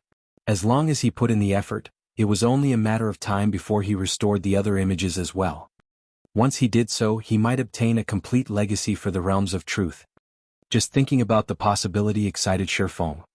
If everything turned out how he imagined it, Zero Wing would have the foundation to grow into a super guild. Although this foundation would be different from other super guilds, he did not think that this foundation would be any weaker than theirs. He had yet to find the realms of truth's limits, and no one could tell what kind of heights a player could reach by relying on these realms. Moreover, he had an advantage that the various super guilds did not. He knew how to train in both the realms of truth and the realms of refinement, while the super guilds had only explored the realms of refinement. This could be a considerably massive advantage. After Shifeng finished examining the image on the tablet, he inspected its attribute panel again. Sure enough, this evil god's tablet is a treasure to nurture experts. Shifeng's eyes glowed when he read the updated introductory text for Illusory Space. Illusory Space. When activated. Skill Effect 1. Players wielding an evil energy crystal and standing within 10 yards of the evil god's tablet shall enter the tablet's image with their consciousness, experiencing battle directly. Each evil energy crystal grants one complete experience. Skill Effect 2. Forms an illusory space of 200-yard radius. The illusory space will create a copy of any player that enters. Players can then fight their own copies. The illusory creature has all skills of the copied player and can achieve a 100% skill completion rate. Players can choose to challenge illusory creatures up to the Dark Gold rank. Duration, 50 minutes. Cooldown, 1 hour. Can be evolved. Requires 1 evil god crystal to evolve. With this direct experience tutorial, players could get a firm grasp of the principles behind the realms of truth by experiencing the fight between the ancient god and nine-headed magic snake personally, even if they were utterly ignorant of the realms of truth. This training method was many times more efficient than observing the tablet's image. Only Shifeng hadn't expected the evil energy crystal requirement. However, after giving the matter some thought, he found it reasonable. This was a chance to experience the realms of truth directly. This was far better than watching a video. It wasn't unusual for there to be a cost. It seems that I'll need to prepare more evil energy crystals and evil god crystals. Shifeng could not help but reveal a bitter smile as he gazed at the evil god's tablet. Previously, he had still been somewhat skeptical about the saying that fortune and misfortune existed alongside each other in God's domain. Now, however, he believed in the saying completely. Originally, the evil god's temple's arrival should have been a disaster for both Zero Wing and Star Moon Kingdom. Looking at it now, however, Shifeng found that it was an opportunity. Otherwise, he really wouldn't know where to locate so many evil energy crystals and evil god crystals. After all, only evil demons and evil beasts drop these items. Immediately, Shifeng took out an evil energy crystal and activated Illusory Space to test out the tutorial. Suddenly, the evil god's tablet released a dazzling purple glow. Shifeng then felt as if his entire being were sucked into the tablet. Following which, the scene before him underwent a heaven-defying transformation. By the time Shifeng realized it, he was standing in the middle of a primordial wasteland. Dark, rumbling clouds covered the sky above him. Meanwhile, before him was a 500-meter-tall nine-headed magic snake, which towered like a mountain that released a boundless aura. The power within its breath could likely kill a Tier 5 existence instantly. Each of the nine-headed magic snake's heads contained a different kind of power. When all 9 powers combined, the resulting power could be akin to a natural disaster. In the past, Shifeng had watched the battles of Tier 6 God-ranked experts, and he doubted that those Tier 6 players would even survive 2 or 3 hits from the nine-headed magic snake. Fortunately, the magic snake's horrific aura didn't affect Shifeng in the slightest right now. He could feel that his consciousness had entered the ancient god that had fought the nine-headed magic snake in the tablet's image. However, although that was the case, he could not move the body. He could only quietly observe and feel the ancient god's actions. Following which, the ancient god started his battle against the nine-headed magic snake. However, contrary to expectations, the struggle wasn't intense. Rather, it was a one-sided beating. The ancient god effortlessly evaded or blocked every attack the behemoth sent. Every move the ancient god executed looked like a profound and complex combat technique. Shifeng was utterly mesmerized by the way the ancient god fought. After 10 minutes or so, the tutorial came to an end. Before Shifeng even realized what was happening, his consciousness left the evil god's tablet and returned to his body. Amazing. So, these are the true realms of truth? Shifeng was at a loss for words. Rhinebeck had acknowledged that he had grasped the basics of the realms of truth, but compared to the foundations the ancient god taught, the basics he had learned were mediocre at best. If he had to score the basics he had discovered and learned himself, they would only earn a passing mark of 60 out of 100. Meanwhile, the ancient god's basics would score a perfect 100. There were simply too many aspects he needed to improve. Although Shifeng wished to experience the tutorial again, he could only experience the tutorial once each time he activated illusory space. He had to wait until the cooldown was over. However, the 1-hour cooldown was too long for Shifeng. He still had many things he needed to take care of. He had no choice but to give up for now. Moreover, he had gained plenty of inspiration from his first visit. It would take him quite some time to digest all of the newfound information. Following which, Shifeng called Judy over to start rearranging the layout of the battle arena's 7th floor. Previously, the evil god's tablet had only had a 100-yard radius. Now it had increased to a 200-yard radius. The total available area had essentially quadrupled. There was definitely a need to rearrange the floor's layout. After spending around 20 minutes or so deciding on the layout, they ended up squeezing in 40 advanced combat rooms into the evil god's tablet's range. That was more than 4 times of what had been previously available. With this, the battle arena could earn at least 4 times more income from the advanced combat rooms. But Shifeng still wasn't satisfied. He then instructed Judy to increase the advanced combat room's rent, pushing the original cost from 4 magic crystals to 10 magic crystals. Guild leader, I'm afraid that this price far exceeds what most experts can afford. If we go through with this price increase, many experts will give up on renting the advanced combat rooms, Aqua Rose anxiously said when she saw the new price Shifeng offered. Expert players were the advanced combat room's main customers. She had constantly been managing Stone Forest Town's candlelight trading firm and battle arena, so she had a clear grasp of the various experts' daily incomes. The previous price, for magic crystals, was already the limit for many experts. If the advanced combat room's rent increased to 10 magic crystals, even the experts from well-known adventurer teams would have a hard time affording it. If that were the case, these expert players would rather train in the Divine Colosseum instead. Don't worry. Limits are meant to be broken. Moreover, the new advanced combat rooms have a duration of 50 minutes instead of the previous 30 minutes, Shifeng said, chuckling. He did not bother to offer any further explanation. The upgraded evil god's tablet was nothing like it had been. He had experienced this personally. Meanwhile, after the NPC manager, Judy, published the advanced combat room's new rent, the players in the lobby were stunned. 10 magic crystals? Is Zero Wing trying to rob us?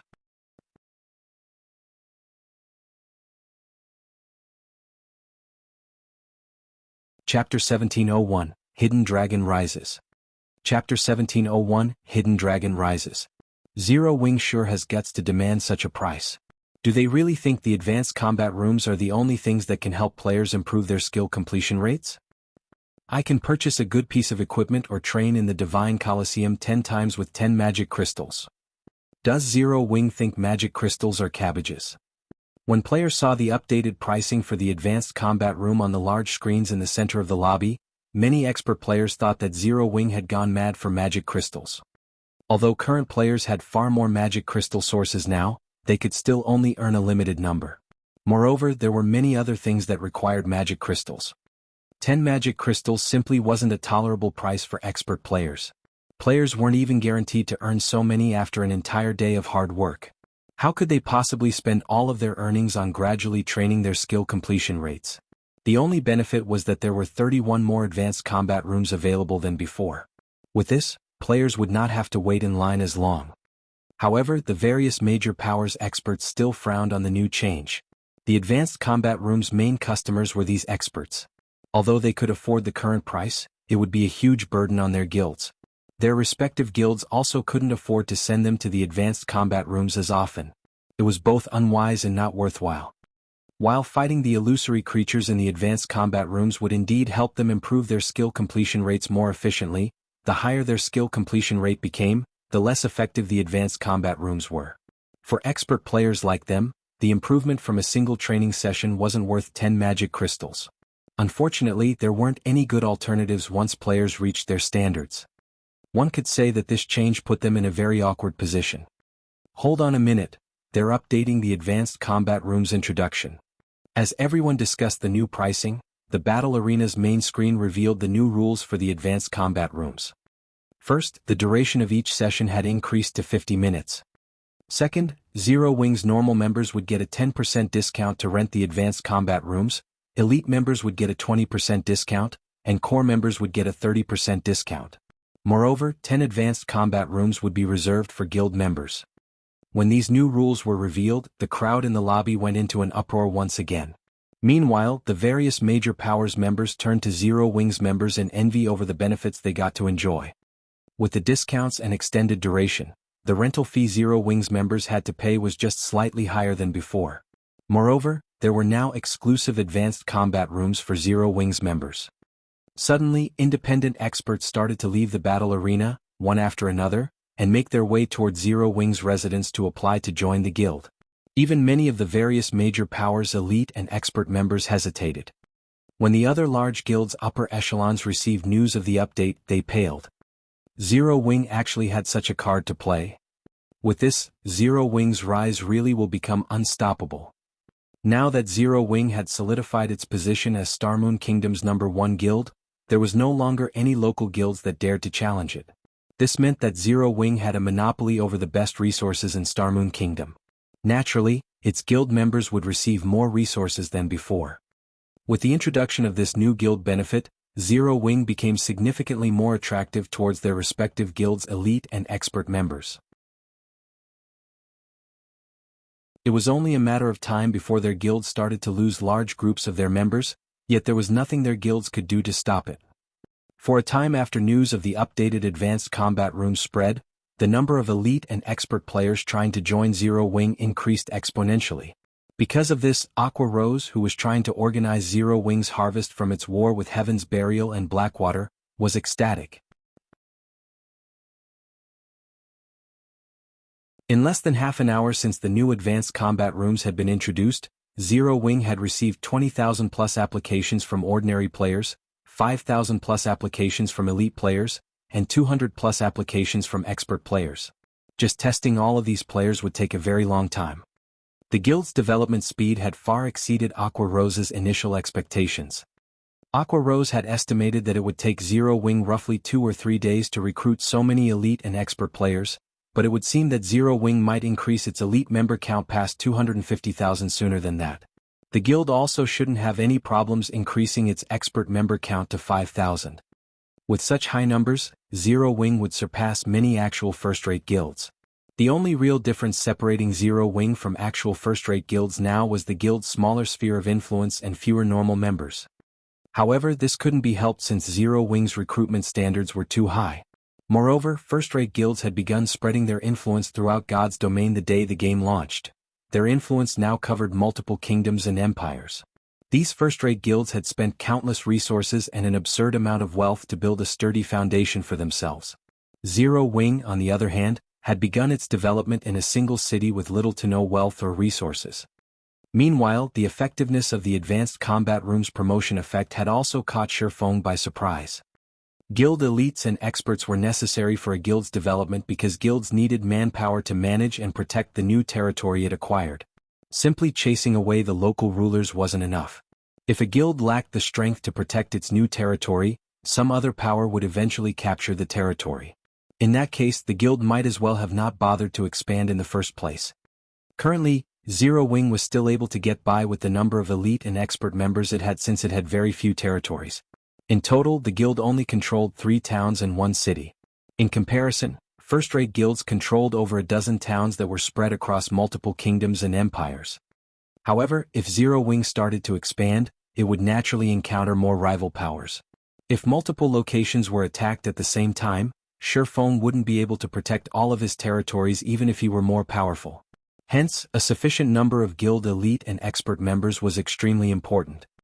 As Shifeng ruminated over Zero Wing's future, Gentle Snow suddenly contacted him and asked, "Guild leader, where are you now?" "I'm in Stone Forest Town." "Has something happened?" Shifeng asked curiously. When Stone Forest Town had been attacked, Aqua Rose had led plenty of the guild's experts to reinforce the town. Meanwhile, Gentle Snow had been responsible for assisting the kingdom's armies against the evil beast army that was invading Star Moon Kingdom. Since the evil god's temple's NPCs controlled these evil beasts, not players, they were much higher leveled. The lowest leveled evil beast was level 60, while the majority of the evil beasts were chieftain rank and above. In addition, quite a few tier 3 NPCs from the evil god's temple commanded the evil beast army. If Gentle Snow hadn't led Zero Wing's forces to help the kingdom's armies, the evil beast army would have long since broken past the defensive line. If that happened, the evil beasts would devour every resource in their path, growing stronger as they made their way toward Zero Wing City. The number of evil beasts over here has started to decrease. According to our scouts' reports, Beast Emperor seems to be pulling out the evil beasts and demons under his control. Beast Emperor has sent his monsters to surround the primordial divine ruin. The 2,000 elite members and 100 expert members we stationed at the ruin have been annihilated. Moreover, Beast Emperor has announced that Zero Wing is prohibited from entering the primordial divine ruin from now on. It seems that we're his only target, Gentle Snow said, gritting her teeth. The primordial divine ruin had already become a prime location for the various large guilds to acquire weapons, equipment and combat techniques. Most importantly, it was the only entrance to Primordial City. Primordial City was the only place to obtain primordial souls, which could help players complete their Tier 2 promotion quests. If Zero Wing's supply of primordial souls were cut off, its development would definitely fall behind other guilds. By only preventing Zero Wing's members from entering the primordial divine ruin, Beast Emperor was clearly trying to provoke the guild. Naturally, the other guilds were more than happy to watch from a distance. Now that Zero Wing had already entered Primordial City and gained an advantage over their guilds, the other guilds wanted to see Zero Wing's members enter the primordial divine ruin even less. Although Gentle Snow wanted to do something about this, the Orc Empire was a neutral map. Even if she notified the kingdom's armies about the evil beasts and evil demons at the primordial divine ruin, the kingdom's armies would not take action. Beast Emperor must really think that no one can touch him just because he's in a neutral map. Shurfeng could not help but sneer when he heard Gentle Snow's report, killing intent flashing in his eyes. Since he dares try to cut off my path to fortune, I'll cut off his legs.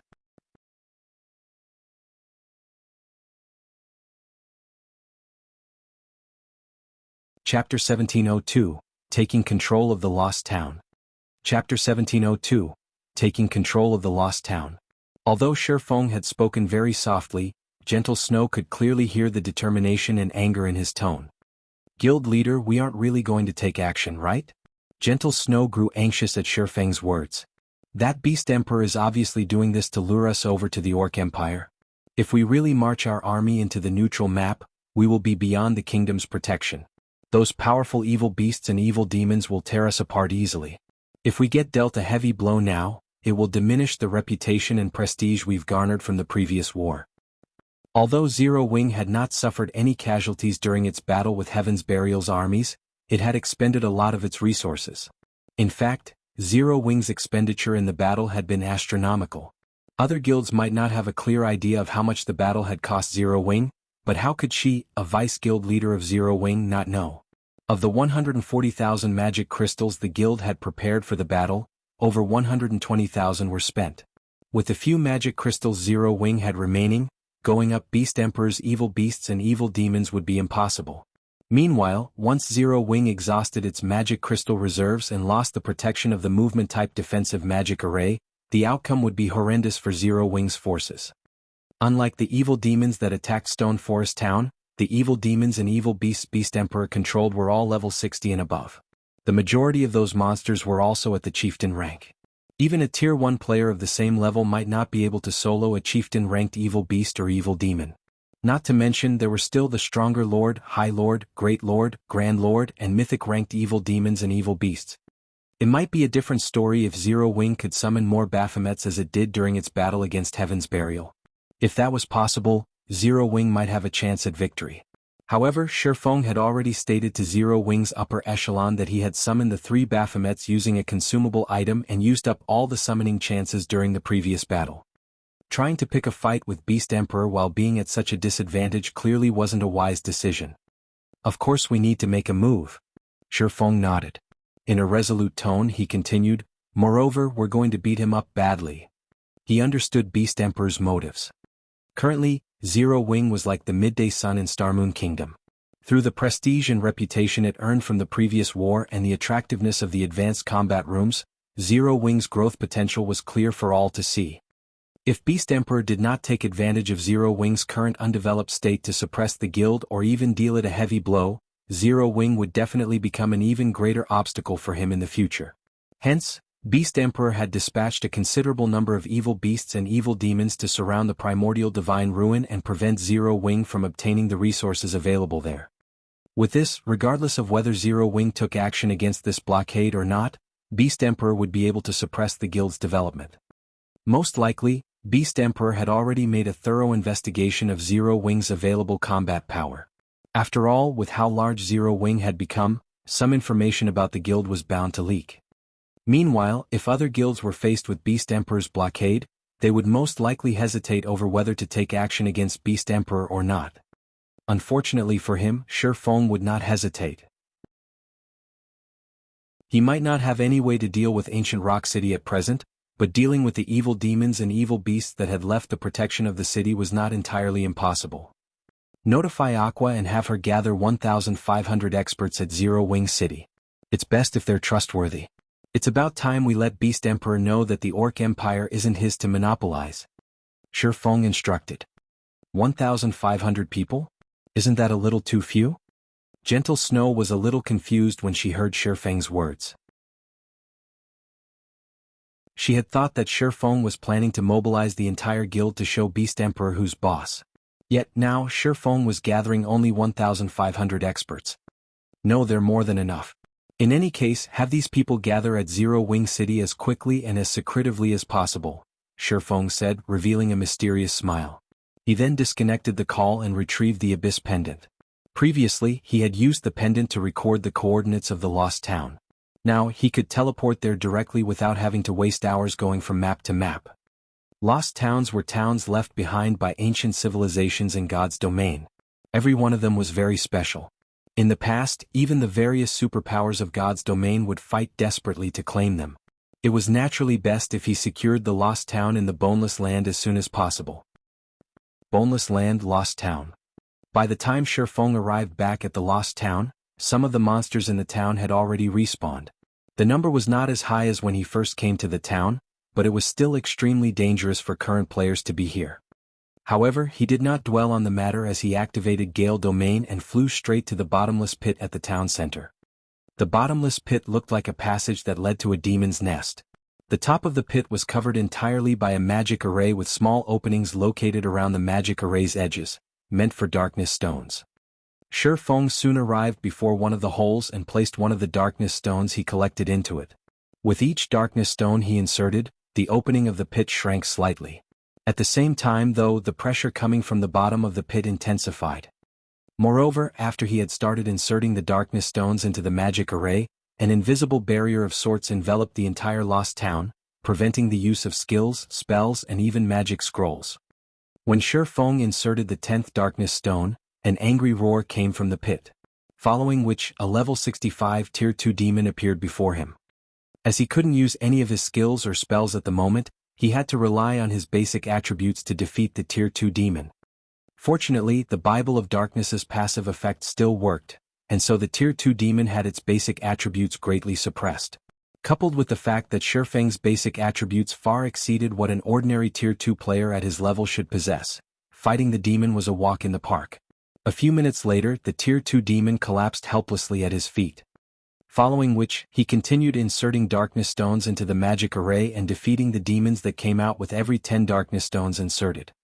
By the 70th darkness stone inserted, the demon that came out of the bottomless pit had become a level 65 tier 3 Great Lord. However, with the help of the Bible of Darkness, Shifeng still managed to overwhelm his opponent. When Shifeng inserted the 80th darkness stone, the mental pressure the bottomless pit exerted on him caused even his consciousness to become a little blurry. If other players were standing in his place, they would have long since lost consciousness and been forcibly logged out of the game. With the insertion of the final darkness crystal, a horrific aura surged out from the bottomless pit and washed over the entire lost town, paralyzing Shifeng's body when it swept over him. following which the magic array covering the bottomless pit started rising into the sky and eventually vanished. Meanwhile, the top of the bottomless pit shrank rapidly, transforming into a small dot before disappearing without a trace as well. If other players were to visit the lost town in the future, they would not be able to tell that a massive hole had once existed in the middle of the town. After the bottomless pit disappeared, the mental pressure it exerted also faded away. When Shifeng's spirit had recovered, the sound of a system notification entered his ears. System, congratulations. You have completed the epic ranked main storyline quest Demon's Nest. Rewarding Lost Town's Town Order. System, congratulations. You have obtained the Lost Town's Town Order. Do you wish to bind the Lost Town to yourself and become its master? Upon hearing these system notifications, Shifeng breathed out an involuntary sigh of relief. Had he failed to complete the quest, he would have been hunted down by a Tier 5 Demon King. Aside from hiding in NPC cities, he would have had no chance of surviving anywhere else.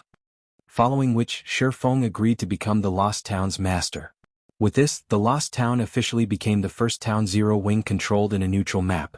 Once he constructed a guild residence here, guild members would be able to teleport freely to the Boneless Land without having to waste a lot of time on travel. Meanwhile, after he became the master of the town, the monsters originally present inside the town started vanishing one after another. Now, players could roam the town without worrying about monster attacks.